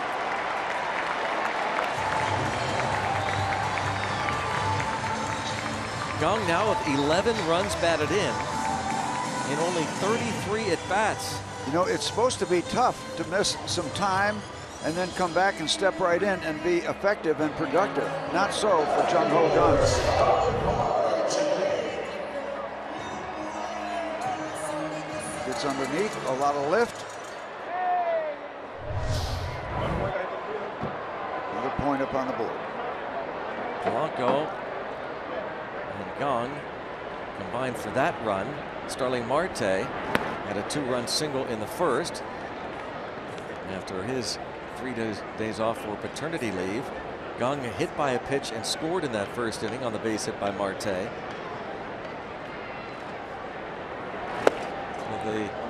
The offense that has been strong all year now has the look of Polanco, Kang, and Marte in the 3, 4, 5 spots. We talked about it in the open. Hill would like to stick with this for a while. Marte is thrown out by Beckham. 2 outs. Just a reminder, as you enjoy a cold one, to look forward to Miller time later in the game. Brought to you by Miller Lite. What do you think about the ceiling, the potential for this young man? It is rising, isn't it? I mean, it's going up a foot a night. Yeah. And that big, young smile. He's having some fun playing some baseball right now.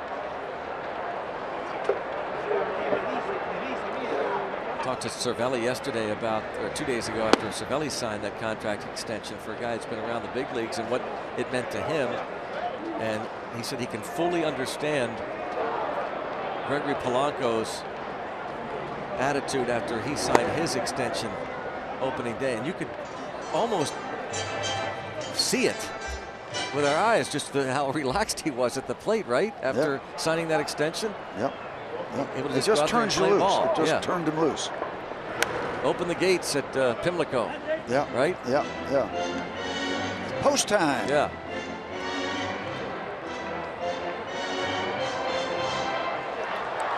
Cervelli signed the extension the other night to keep him with the Pirates 3 more years after this season. And Josh Harrison, a hard hit ball to the shortstop. But Gregory Polanco's triple was followed by the Jung Ho Kang sacrifice fly, and the Pirates are up by 5 after 5.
It's the former Met coming back to New York, hit his 6th home run of the year in that first inning with a man aboard.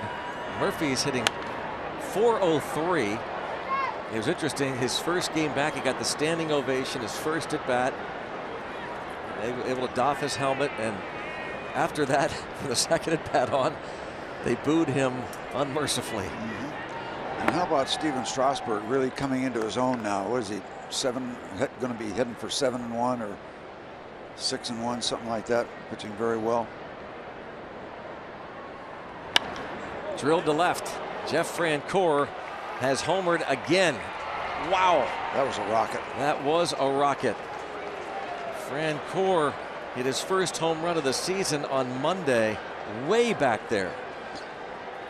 Way back there and without a lot of height. I mean, you can see home runs that are hit high are majestic. I mean, this one had the perfect trajectory for the power distance. But the Braves came into this series with a total of 9 home runs for the year. That is the 6th home run of this series by the Braves.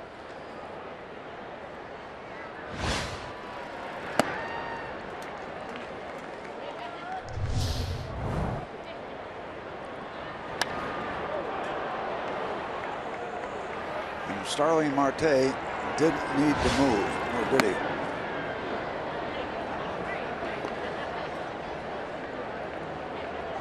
Francoeur, who had 13 home runs last year with the Phillies. It's his 2nd home run of the season and of this series. And again, the Mets had hit 9 all year coming into this 4-game series. They've hit 6 now in this series alone. Well, comes right back and gets Tyler Flowers.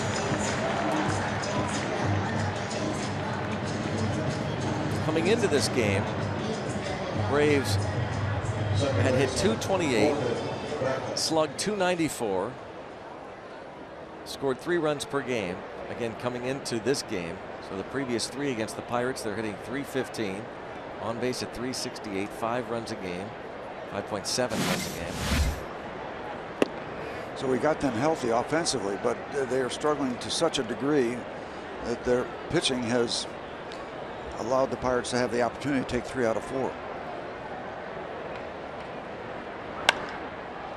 In the air to center, McCutchen races back. 2 outs. Jeff keeping it together. 2 down. MLB.TV Premium, the #1 live streaming sports service, delivers everything you've come to expect and more. Watch every out-of-market game live in HD on over 400 supported devices. Includes a free subscription to At Bat Premium. Blackout and other restrictions apply. Visit MLB.TV for details. Look, Bob's bobblehead is here. Not Bob Walk, but bobblehead.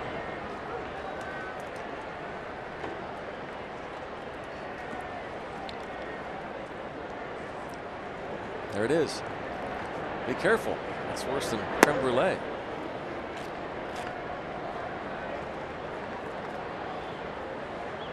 What do you think of that bobblehead, Steve? Any thoughts?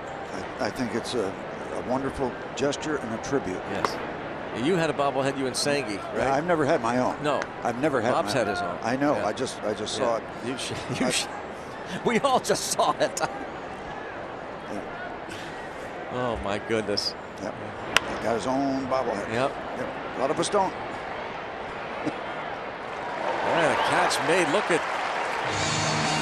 He's flying. Yep. The galloping Polanco. Covering a lot of ground.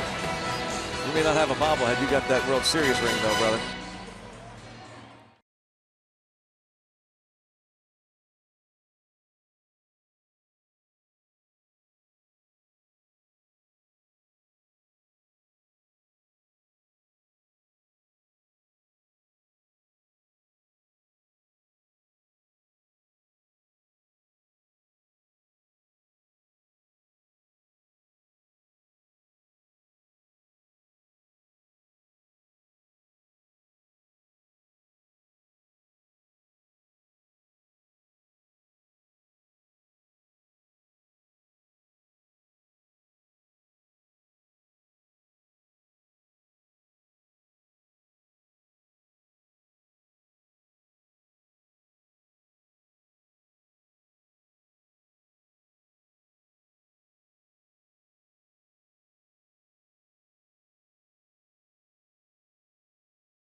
That former Pirate Chase Darno had some musical talent during his short time with the Buccos, but he took the next step since joining the Braves. On May 3rd, the lead singer of the Chase Darno band, that would be Chase, produced his first single, Honeymoon Baby, one of several songs released online this month for their debut album.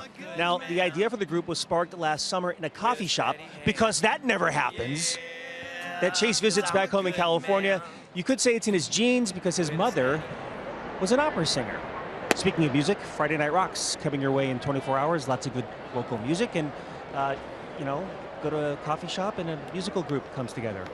Yeah. Well, maybe Chase and his band would want to write a pirate song for Friday Night Rocks.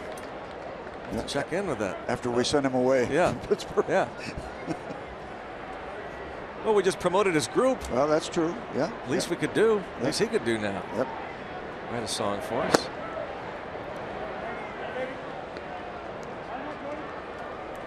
Two and one on Mercer. Jeff Rancour's home run. I could help him with the lyrics. You could? Yeah. We've seen some of your work. Line toward right center field. Alex Smith almost had that ball skip past him, was able to recover, and Jordy Mercer has his second hit, and he's also lined out, so he's had 3 really solid at-bats. And the 6th inning begins with another Pirates hit.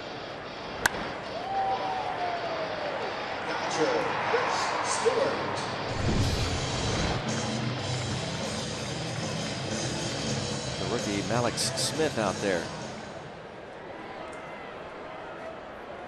We got the I don't know if he does the same thing from the stretch, but he's got a very interesting approach. And there's nobody on base. Got a kind of a stutter step early. Can you think of a Brave, an Atlanta Brave with the last name of Gant without thinking of Ron Gant? No, absolutely not. Former All-Star. Did a lot of good work. Outfielder Ron Gant.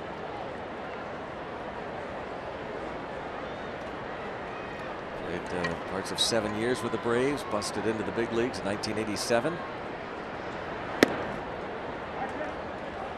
I think he does some TV work for them now.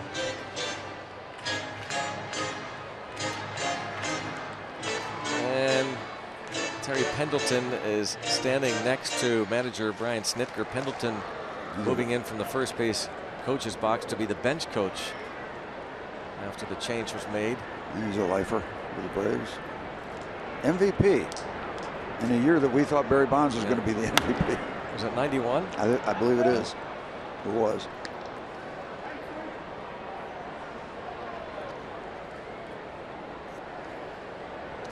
But he has certainly seen it all, been through it all, the good and the bad. Great career. Hall of Famer Don Sutton. We were talking last night after the game about he's an avid golfer as I am. Talking about the length of drives as you age. It gets shorter and shorter and shorter. We can't figure out why. we refuse to accept why.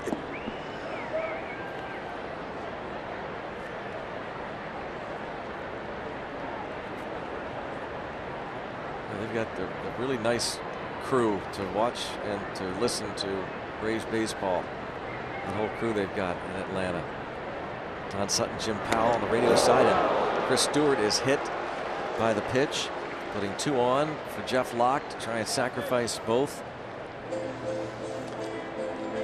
Things are going the Pirates' way tonight, and they're playing the kind of game that we expected to see a lot of in this 4-game series. It's all kind of coming together. Even this scenario where you get 7 and 8 batters on base for the pitcher late in the game to hopefully add on. Don't discount this at bat here. This is very important for Jeff Locke to get this bunt down, move these runners. Yep.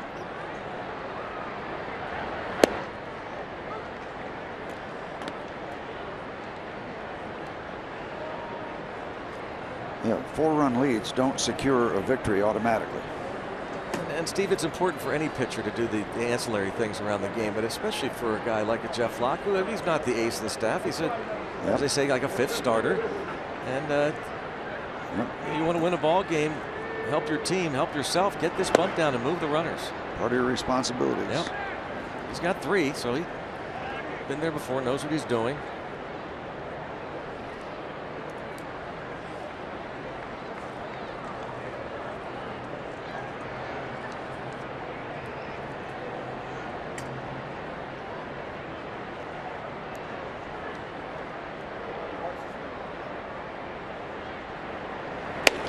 Locke was second on the club last year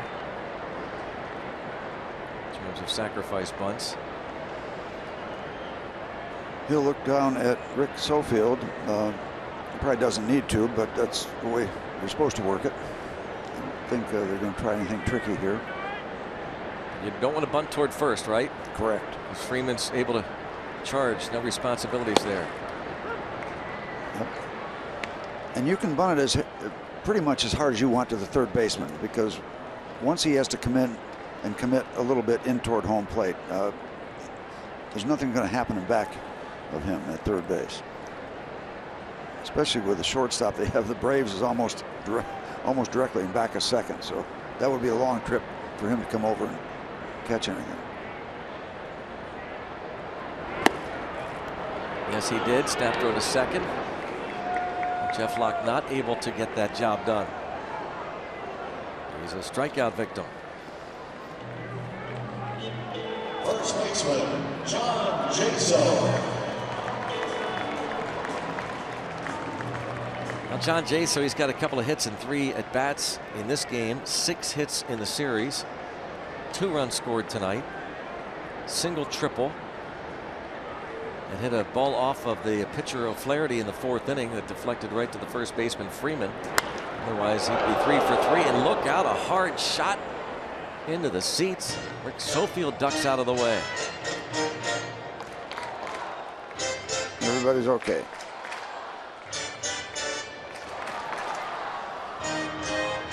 You know, when you see this kind of stuff, line drives in the stands, it's times 10 in Florida with how close the fans are around the dugouts down at McKechnie Field. No doubt. Always have to be alert.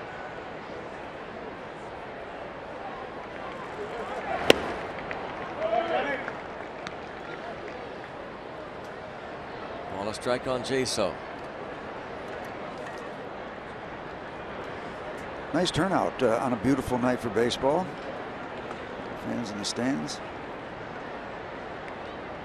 So far, watching the Pirates play a good one.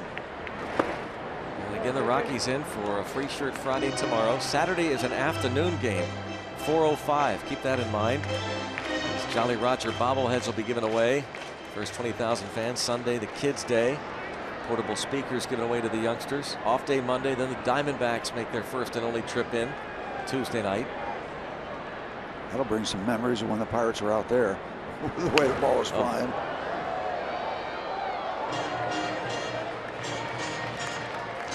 Check out our Nissan Road Ahead in the starting pitching for the series. Garrett Cole against Eddie Butler tomorrow. John Neese faces Tyler Chatwood Saturday afternoon. Juan Nicasio against Chad Bettis on Sunday.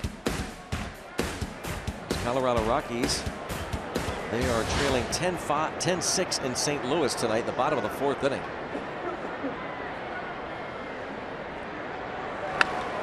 Jaso fights this one off. Shallow right field. Going to drop in.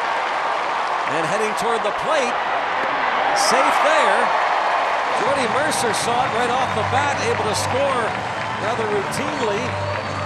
The base hit by Jaso, and the Pirates have 7 on the board. 7-2. 3-hit night for Jaso. Again, kind of in, but he gets the hands in and gets just enough to drop it in between the infielder and the outfielder.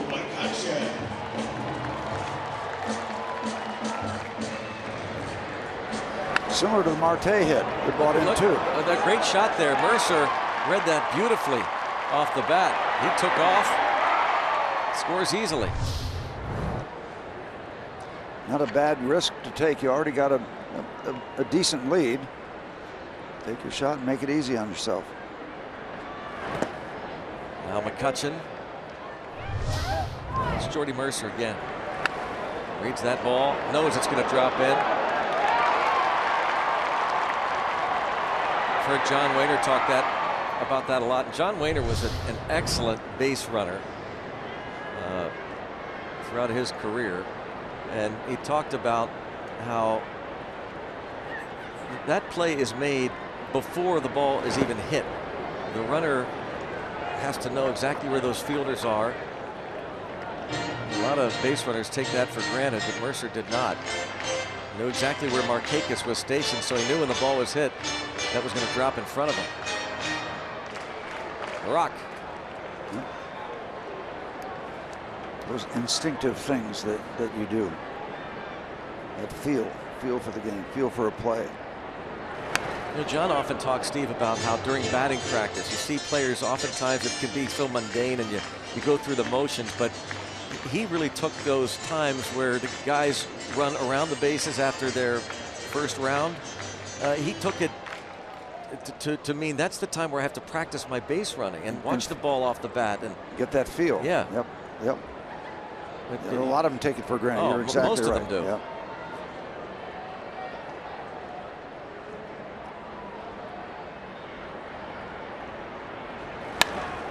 McCutchen hits this hard foul.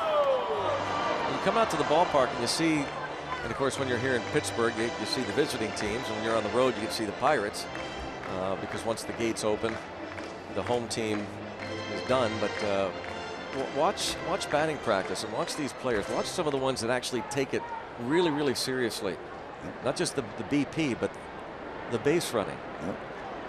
Leads and breaks. Yeah.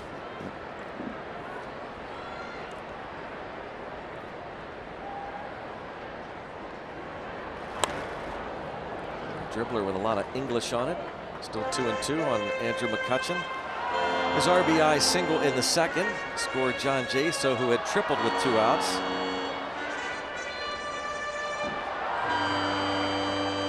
Marte had a 2-run single in the first. The McCutchen RBI single was followed by a Polanco home run. And here we've got 2 men on base, Stewart and Jaso. And nice work by the Pirate offense to just keep the ball rolling. Just add on. Every run they add on is probably feels like 3 to the Braves.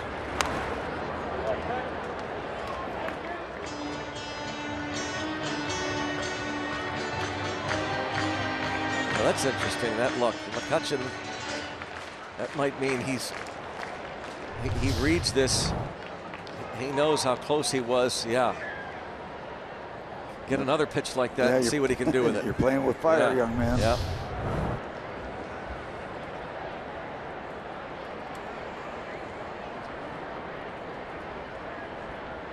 See if he gets another pitch and he could drive. Still playing with fire, young man.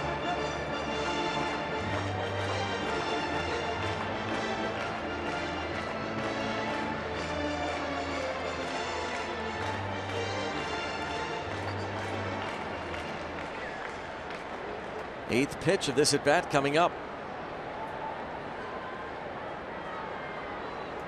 Pirates up 7-2 in the 6th. 1 out. A look at the pitches. Locations. Just did get a piece of it. Still 2-2. This is another area that was discussed in the manager's office before the game in the Allegheny Health Network Supermo. Whoa. I don't think so. I don't think so either. McCutchen and the Pirates get a big break there. Just in the dirt on its own flight. But this experiment with McCutchen hitting second, Clint Hurdle said practically never has he come to the plate with 2 outs and nobody on, which was the reason they put him in the 2-hole. Because last year, only Paul Goldschmidt came to the plate more times than McCutchen with 2 outs and no one on base. So that part of it has succeeded, but now the second part is for McCutchen to drive in runs, and that is going to happen, as was the case in the second inning. Yeah, the Pirates have flooded the base paths with the runners this year so far.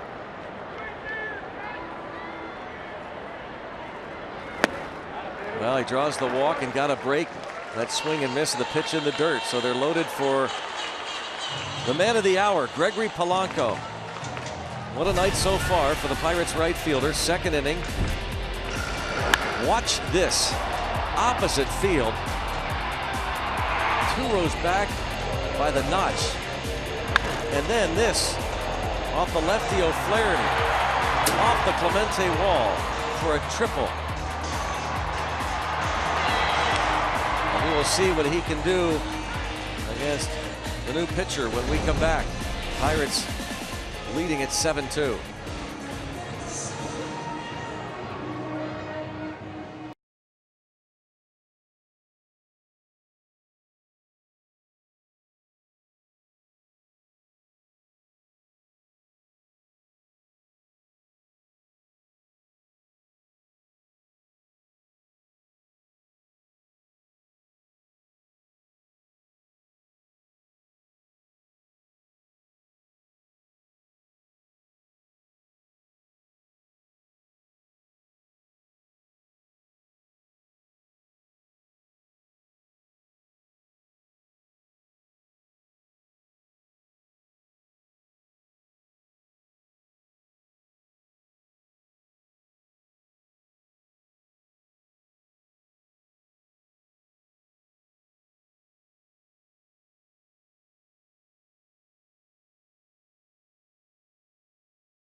By the authority of the Pittsburgh Pirates and may not be reproduced or retransmitted in any form.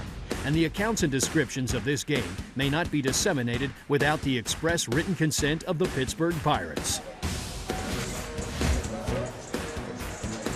CT seniors root for the Bucks.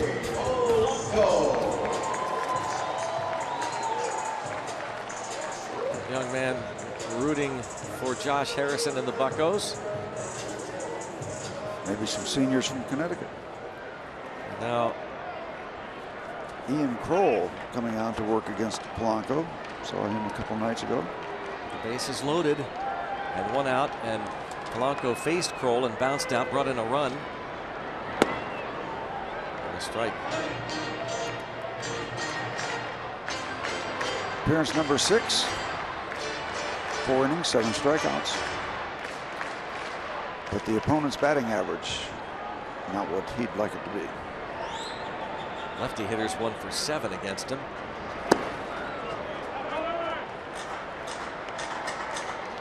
We're watching this man just grow before our eyes. Physically, mentally, the game coming to him more and more easily, it appears. Gregory Polanco, and even against lefties. He hit that triple off the veteran O'Flaherty. Now faces another left-handed pitcher in Kroll. 2-1, laying off that fastball. There is something special about watching him run out a triple. Yeah. I think it's just magnificent. It's special watching him, you know, at both sides of the ball now, offensively, defensively.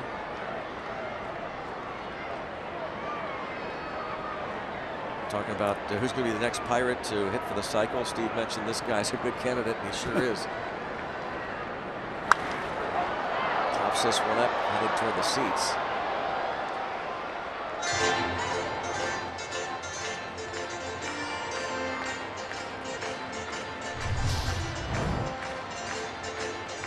He's got such a big swing, but it's not out of control at this point right now. 24 years old, from Santo Domingo in the Dominican Republic.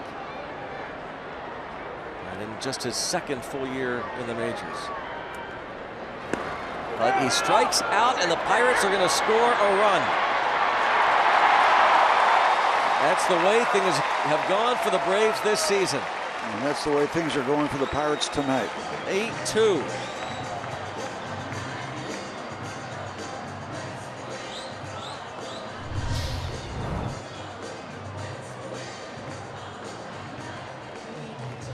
Fastball allows another run to score, and they don't get an out after a strikeout.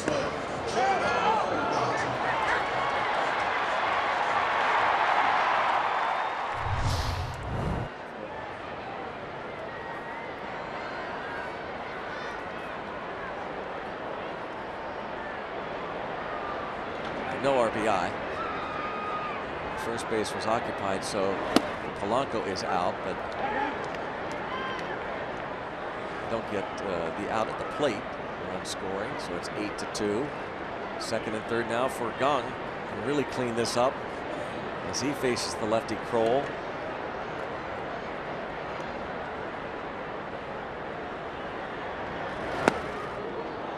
0-2 on Jung-Ho Kang.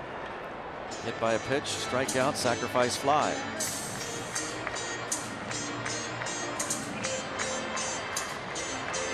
Can't say a base hit here will put the lid on it, but you go try to find that lid and get it ready. Pretty close.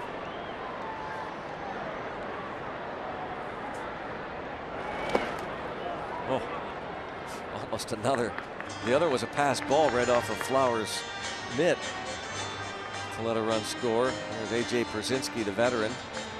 Flowers has talked about how much Pierzynski meant to him when they were both with the White Sox a few years ago.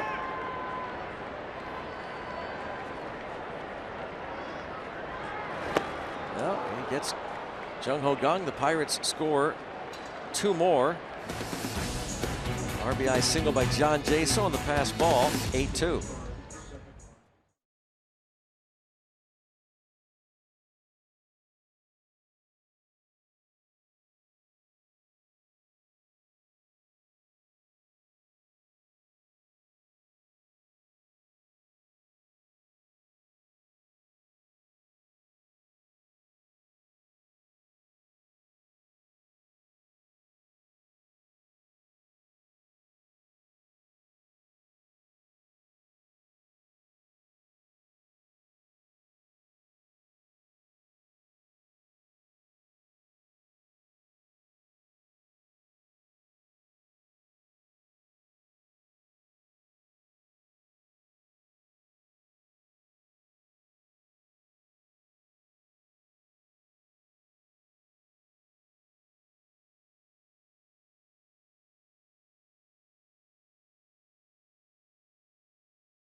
On Root Sports is brought to you by Kenny Ross, Total Confidence Pricing, and by Levin Furniture, the official furniture and mattress supplier to the Pittsburgh Pirates. For the best quality, service, and value, shop Levin's. Let's go Bucks! Pirates leading at 8-2. Go to the 7th inning. And Jeff Locke will face pinch hitter Ender Inciarte. What a night. Good looking all the way around. Slapped the other way. Foul. And again, 6 more games remain on this homestand, so make sure you Go to Pirates.com, get your tickets. Free shirt Friday tomorrow. The Jolly Roger bobblehead Saturday afternoon, Kids Sunday, and then the Diamondbacks in for 3 starting Tuesday night. Yep, tomorrow night's supposed to be just as nice as tonight. And also, you have a chance to watch Mr. Cole. That's right. Do his thing. Ciarte retired by Mr. Locke. So we are here for the finale of this 4-game series. Greg Brown, Steve Last, Dan Potash with you. The Pirates have out-hit the Braves 10-6. Gregory Polanco has tripled a 2-run homer, and Locke now 6 1/3 innings. Jeff Francoeur, the home run. Mike Fultonevich, the starter, lasted just 3 innings. Broken bat, roller to third. Malik Smith is the second out. So this is becoming a nice tonic, if you will, for Jeff Locke. A lot of offensive support, able to go out there, worked around some base running traffic early on, but has allowed 2 runs. The one driven in, and then the home run by Francoeur. Wouldn't it be nice to have back-to-back starts of 7 innings or more from a Pirate pitcher? Absolutely. Last night, Liriano went 7. And to be quite honest, this is what you expected you had a chance to do against the Braves this game tonight. The comebacks that they had the first 2 nights kind of cluttered everything, and then last night the Pirates simply got outpitched. But this is a little bit of the kind of game that, they're struggling, and they're trying their hearts out, but they're a struggling baseball team right now. So you expect this kind of game for the Pirates. Struggling except for this guy, Chase d'Arnaud, on base 6 straight times going back to last night. And how wonderful would this be for Jeff to have a very efficient 7th inning, 2 quick outs. This will be his first 1-2-3 inning of the night for the Loch Ness Monster. Jeff Locke, 0-2 the count on d'Arnaud.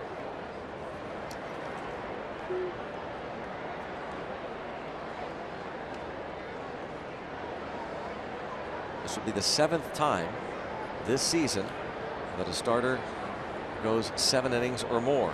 Locke did it May the 1st. Liriano did it last night and May the 6th. Garrett Cole did it on Sunday. John Neese was the first to do it April the 16th, and Juan Nicasio went 7 innings April the 29th.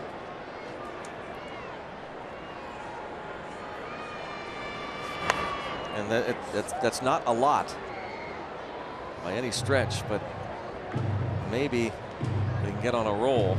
This is game number 40 for the Pirates. So I want to say that just the 7th time in 40 games that a starter goes 7. If you can put together a bunch of those, it just makes everybody relax. And he's going to do it. His first 1-2-3 inning, Jeff Locke goes 7. We'll see if he's able to go more, but right now the Pirates look for more, lead at 8-2.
Jeff Locke getting it done. Very, very good outing for Jeff. Good offensive support. And was scuffling a little bit early, especially that first inning. A little sketchy, and then got it together, and here he is. 7 complete innings, just giving up a couple runs. Indeed, very much a quality start for Jeff. The hugs mean his night is over. Yep. Coming off of 3 not very good outings. Puts it together here, and you hope this is kind of a foundation. Hey, nice look at the neighborhood. In the background. Nice look at his line. 7 innings, 6 hits, 2 runs. Both of them looking good. 97 pitches. Well done, Jeff. Yeah, Loch Ness Monster. Hey, you know, he comes from a state where it's live free or die. This is, don't take that. That's right. Lightly. New Hampshire. New Englander. Alexi Ogando, saw him the first 2 games of the series.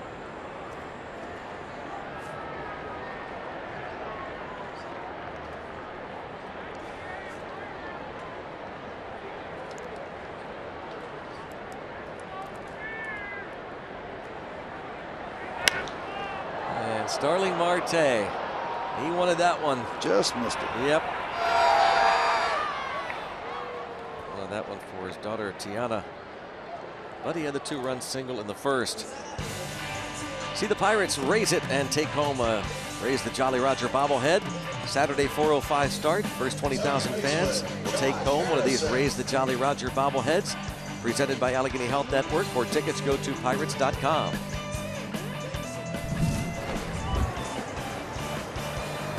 Yes, sir. Mr. Cole tomorrow night. Garrett Cole against those Colorado Rockies. That is a high-octane offense. Mr. Cole has a little something in his tank, too.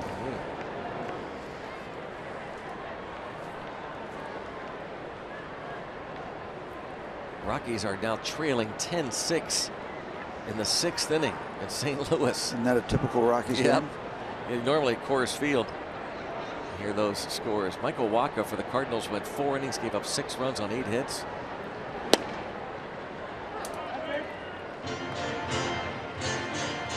Alfredo Boscan is going to be making his major league debut, and you know, he was part of that just unbelievable rotation at AAA Indianapolis. We'll tell you his numbers when he takes the mound in the 8th inning, but he saw firsthand and was a part of something really special at Indianapolis. As Harrison is retired, 6'3", and Jamison Tyone just continued those strong starts today for AAA Indianapolis. Boscan was up and down with the Pirates 3 times last year. Never got a chance to pitch in a game. Saw him in spring training and was really putting it all together at Indy.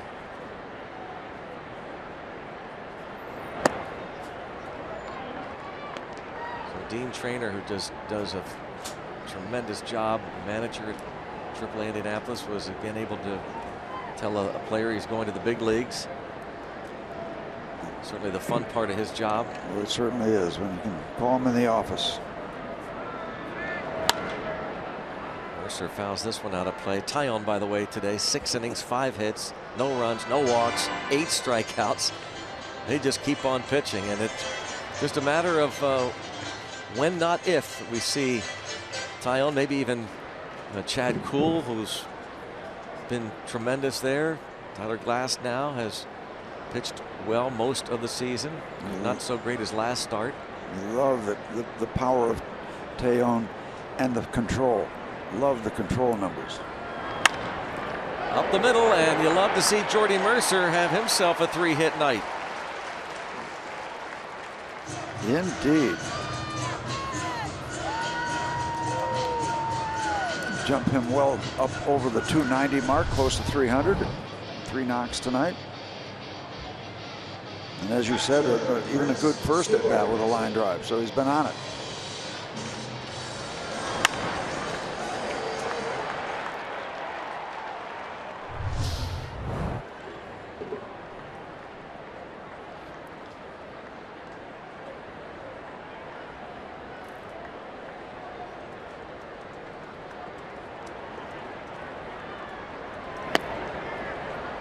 There's Chris Stewart hit by a pitch last inning and scored on that pass ball. Matt Joyce is going to pinch hit for Locke.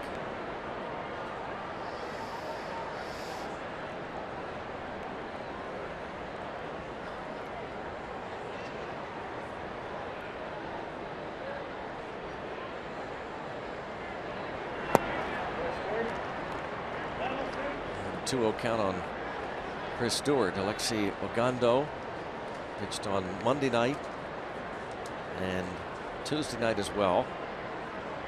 Monday he went 1+. He gave up the 2-run homer to Joyce in the 7th inning. Pirates won that game 8-5.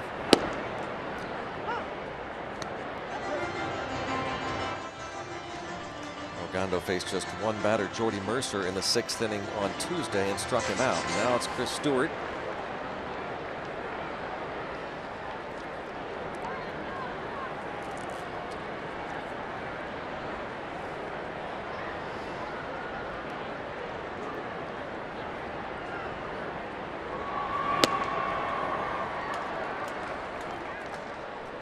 And it's 3-1. Maybe we will see Matt Joyce in this inning.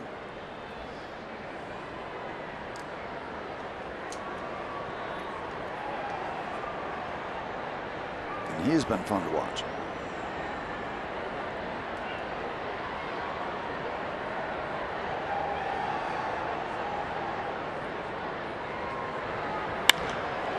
Throw to left, a line drive that's going to carry out to Jeff Francoeur. We're going to see the big league debut for Wilfredo Boscan next.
Great images from the Allegheny Health Network Supermo.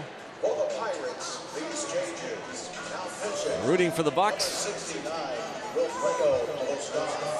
And 6 outs away from taking this series. And here is Wilfredo Boscan. See the numbers at AAA. Steve, how about 40 innings, 4 walks? Yep, that's the one you like right there. My goodness. Great control. That will get you noticed. Every manager that is looking to dip down into the minor leagues, they love good control numbers. Come up to the big leagues and throw strikes. Maracaibo, Venezuela, 6'2", 175 pounds. Talking to him today, he mentioned as Sean Rodriguez takes over at shortstop. Rodriguez, this is a double switch. He'll bat first, therefore, in the bottom of the 8th inning. Boscan is now in Mercer's spot of the order. Last year at Indy, 126 innings, 45 walks. But he said he really has been concentrating, and almost from day one at spring training this year, that first pitch strike, and there he just delivered it right there. That has just been his kind of mantra. Yep. First pitch strike. And rolled over to be authenticated. First pitch in the big leagues is a strike to Nick Markakis.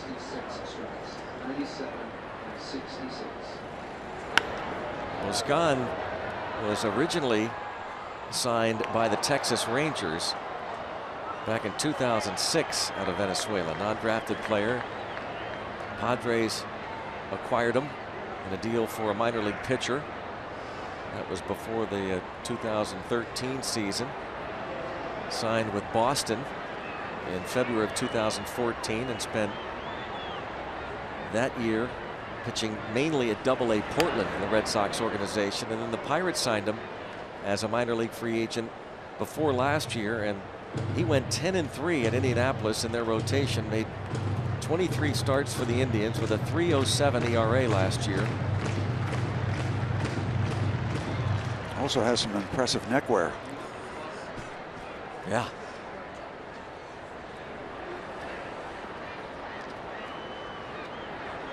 Good job they've done at the AAA level with the pitching this year. Line to short, and Boscan retires Markakis, his first batter he faces in the major leagues. Now it's really official. Those 3 appearances last year sitting around. Now action.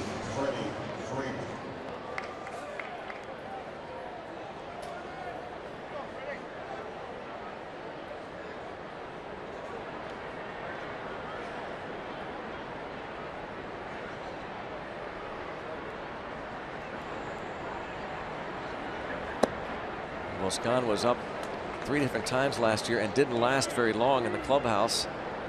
May 16th. Optioned 2 days later. Back to Indy. July 12th. Optioned the very next day back to AAA. Recalled again July 19th. Sent back 3 days later. And out in front again of Freddie Freeman, 0-2. I asked him about, this is easy for me to say, because well, if you can do it in the minor leagues, why can't you do it in the big leagues? It sounds simple, right? It does sound simple. It does, and it's not. Yep. It's simply not.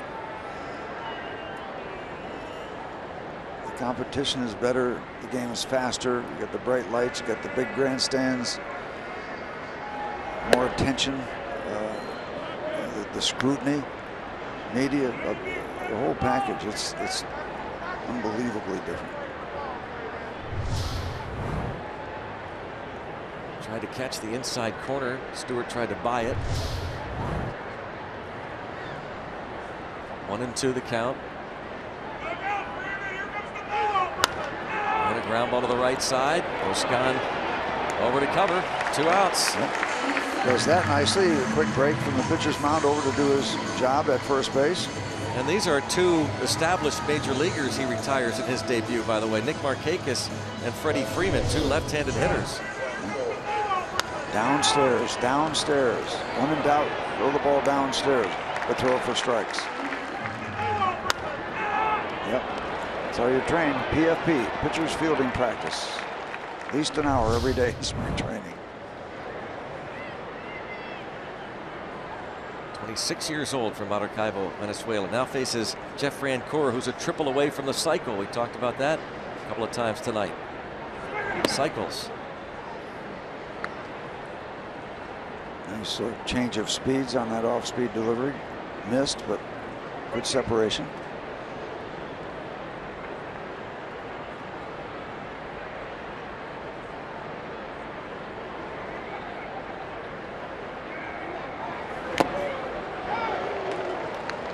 We're looking to go downtown again. It's 1 ball and 1 strike.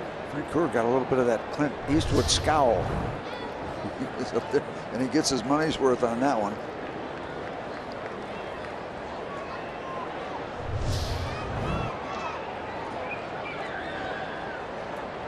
Alfredo Boscan.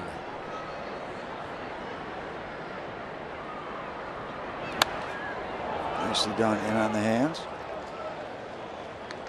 He made a start just before the season. You recall the Pirates went to AAA Indianapolis to play the Reds in an exhibition game the day before the Pirates opened up the regular season here, and Boscan really struggled, but as Clint Hurdle said, really nobody pitched well that day. The wind was gusting at 30, 35 miles an hour at times at Victory Field, and it was just a miserable day for certainly the pitchers. Still 1-2. Well, so far, he's thrown a dozen pitches, 10 of them for strikes.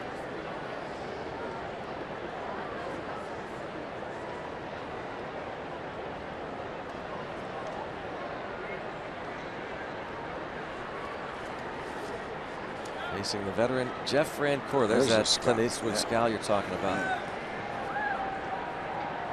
Alfredo's going to try to make his day.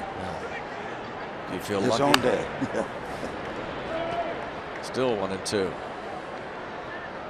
You feel lucky, punk.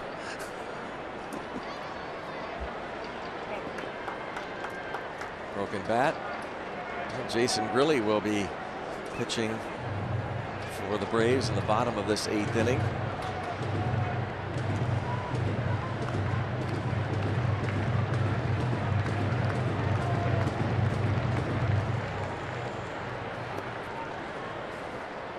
Boscan gets a line out to third and a ground ball to first.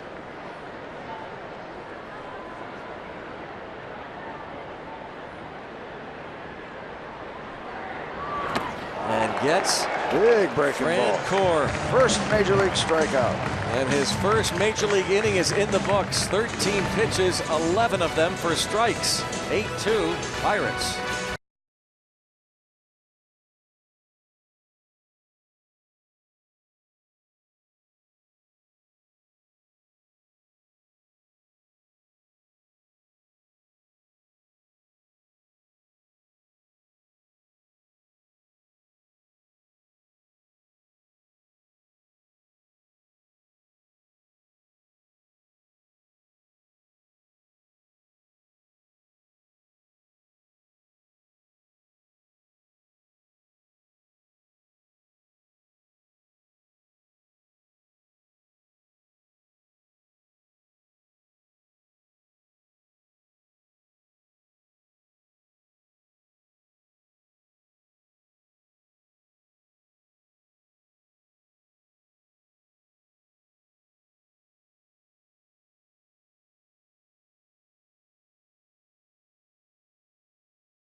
Top of the 8th inning in his major league debut. You want to see a big breaking ball? This is the bender working, and the wave, the feudal wave, and that's an exciting moment for Wilfredo. John Bogong, he thanks him for that catch on the line drive, and a handshake from Garrett Cole.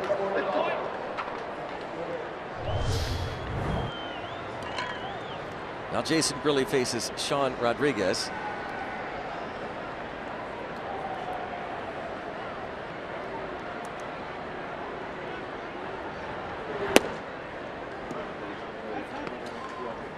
Numbers for the former Pirate closer.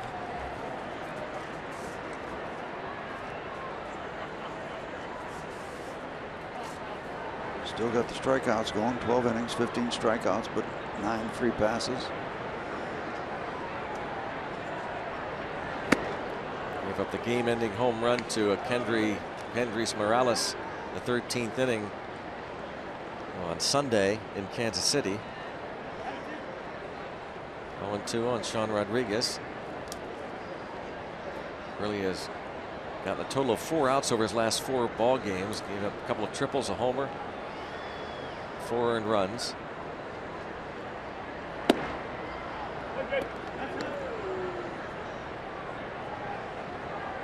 Gotta feel good, but thinking about another inning. Yep. He is savoring this. He has bounced around. He's had a lot of challenges. Different organizations. He's persevered, and he's a major leaguer in terms of action.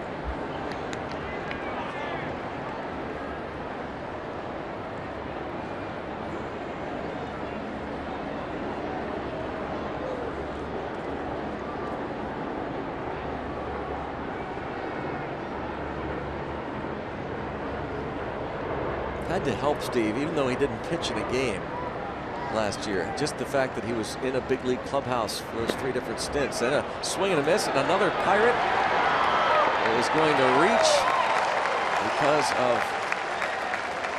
a pitch that isn't caught cleanly. Pirates scored a run on a pass ball in the 6th, and this time Rodriguez reaches first base on the wild pitch.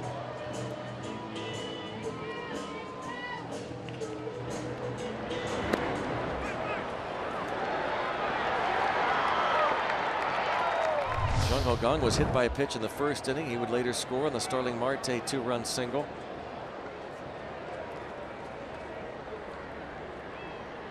Chris Stewart hit by a pitch in the 6th inning. He's the man that scored on the pass ball. Charged to Flowers.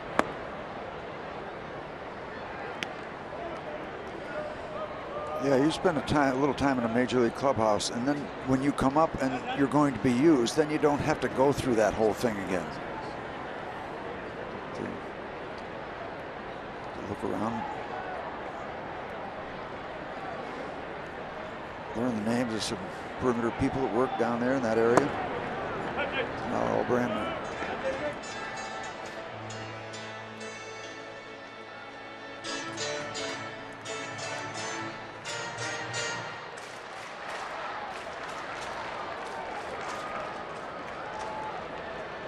Scott will be ready for that 9th. See if the Pirates can't score some more here against Grilly. John Jaso. A couple of singles and a triple. And having quite a series. 7 hits in 14 at-bats.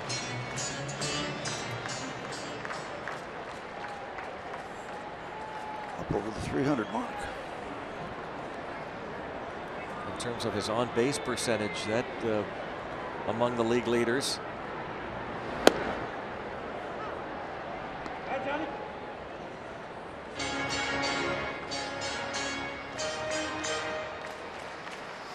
First baseman John Jaso hovering around the 400 mark in terms of on-base percentage. The first baseman who's had the best on-base percentage in Pirates history for any one season, and that will help that walk. Jason Thompson, that kind of surprised me. 1981, Jason Thompson had a .396 on-base percentage. That is the top single season mark in Pirates history, as Andrew McCutchen will step to the plate. Well, the Pirates continue this homestand tomorrow when the Colorado Rockies come to town. Coverage begins at 6:30 with Pirates pregame presented by WB Mason on Root Sports. A lot of other names would have come to mind before Jason Thompson. Thompson had the top 2 marks, in fact, 1981 and 1982. Kevin Young, .386 on base percentage in 1999. And Willie Stargell in 1978, a .380 on base percentage. But Jaso, if he keeps this up, has a chance to eclipse them all. He's on base 4 times tonight. 2 on for McCutchen. Really struck out a lot. Yeah. I mean, a lot. McCutchen, pops this ball way up in the air. For the first out. Another one he just missed.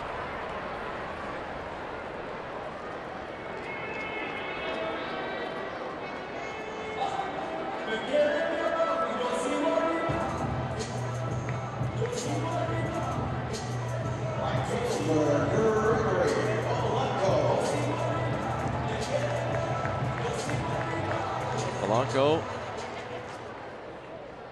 a 2-run opposite field home run toward the north side notch in the 2nd inning, and a triple off the wall in the 5th.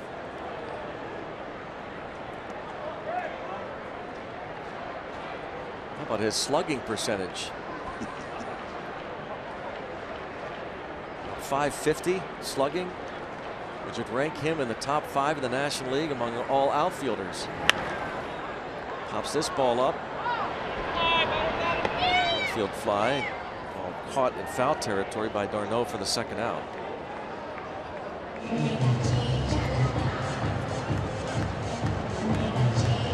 Really gets a strikeout and a walk. Now McCutchen and Polanco retired. Jung Ho Kang hit by a pitch in the 1st and scored. Sacrifice fly in the 5th. He's also struck out twice.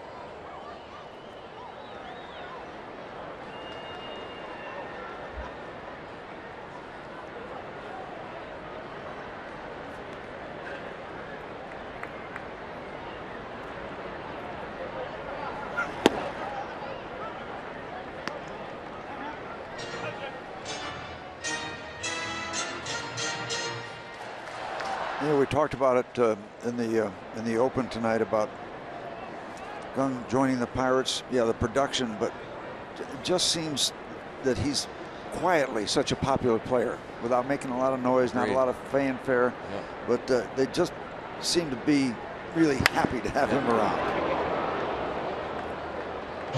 And then stepping right in and just picking up like he never left the ball club with the production.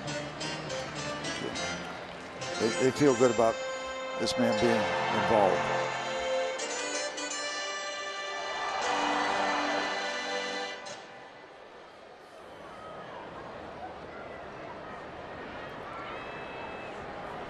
Rodriguez and Jaso aboard for Jung Ho Kang, an 0-2 count.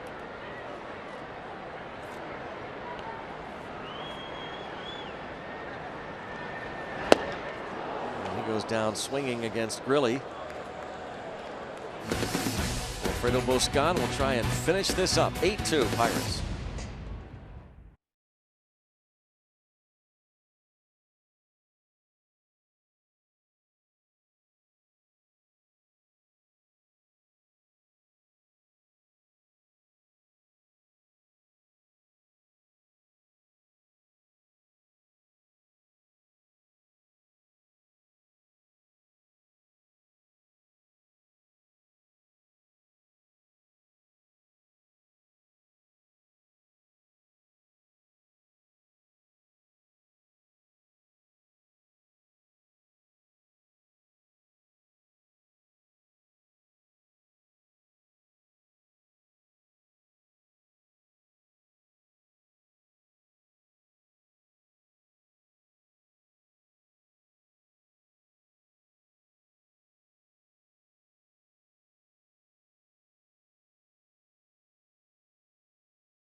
Puck goes up 8-2.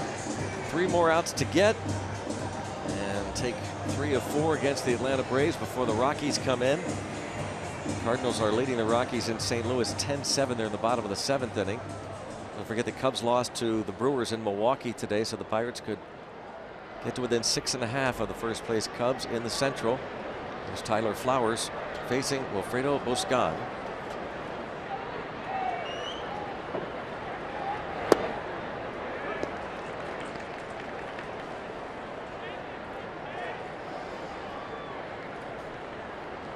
Strike one on Flowers.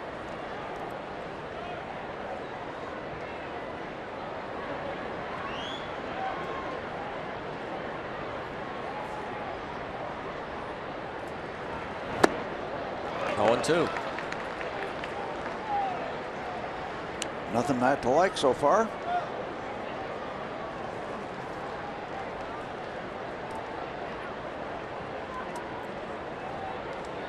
Jeff Locke will go to 2 and 3. Went 7, gave up a couple of runs on 6 hits, walked a couple. Going upstairs. Not quite far enough upstairs. He walked Flowers in the 2nd, did Locke. In fact, Jeff Locke walked 2 of the first 5 Braves he faced, and then threw a bunch of strikes. That's what Boscan is doing.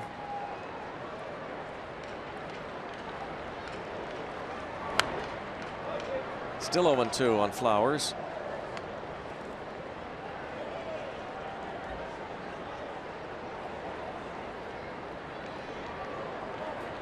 Night off for the rest, hopefully, as they watch Wilfredo Boscan pitch his 2nd big league inning. Nice to see the quiet bullpen.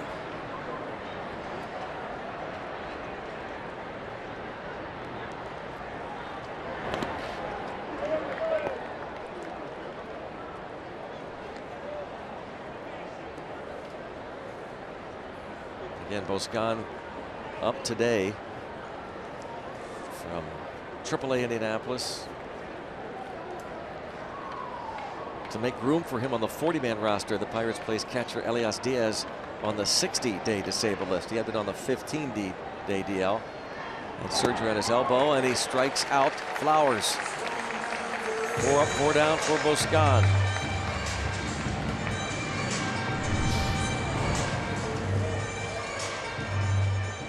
Nice breaking ball downstairs. Of course, it's nice to make your debut when you got a cushion to work with. You know, a little bit of a comfort level. Not like you're coming in with a game tied and 2 men on, nobody out.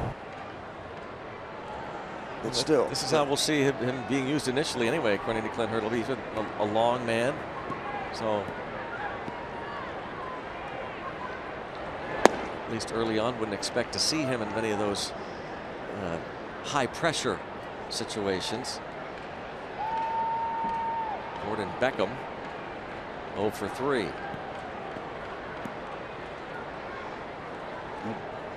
Bend it to Beckham here. Give him a breaking ball.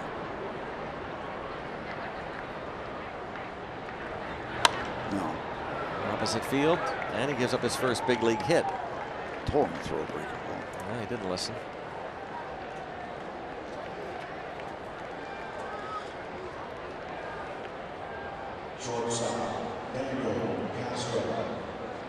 So he's on. Beckham with his first hit of the night. And it brings up Daniel Castro. We'll see Boscan now from the stretch.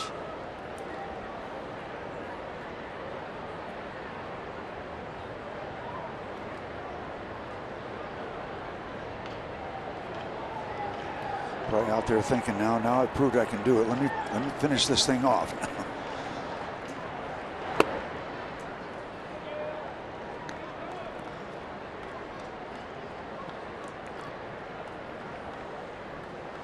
No need to hold the runner on. Not with a 6-run lead, 1 out of the 9th.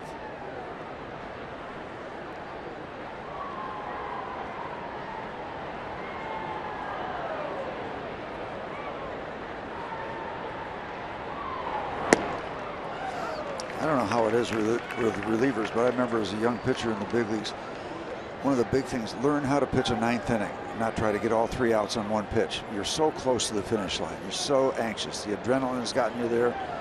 You pitched a good game or you wouldn't be there. And just trying not to rush it. And it doesn't come automatically. Wiggly hit towards second. Quick tag, no, safe, says the second base umpire Ron Kolpa. 2 outs. Josh almost got the deal done. He was thinking about it. Swipe tried to make a quick tag and get that throw off. Oh, so close. Yeah. They almost got the batting gloves.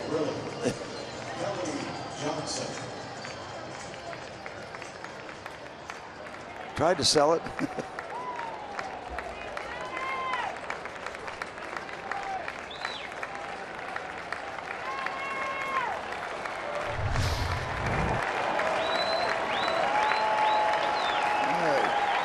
Got a bunch of people standing up now, looking for the 27th out.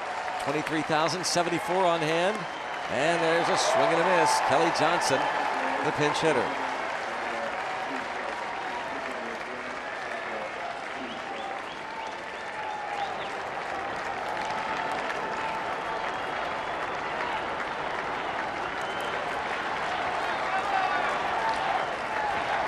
Alfredo Boscan. Trying to finish it up here. Did Jeff Locke the win? And another strike. Only one thing better than 0-1. It's 0-2. Boscan has thrown 27 pitches in his major league debut. 22 of them have gone for strikes. As advertised.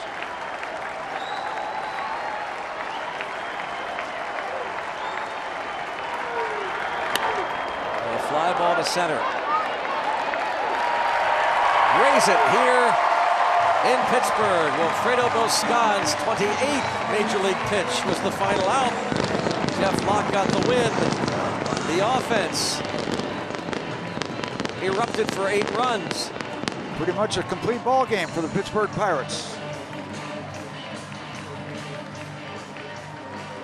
They take 3 of 4 and await the Colorado Rockies.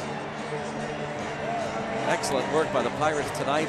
A lot of contributions. 3 hits from John Jaso. Jung Ho Kang had a sacrifice fly. 3 hits for Jordy Mercer. And of course, Gregory Polanco. 2-run homer and the triple and run scored, and the Pirates defeat the Atlanta Braves. Let's go back to the studio for Robin Teague.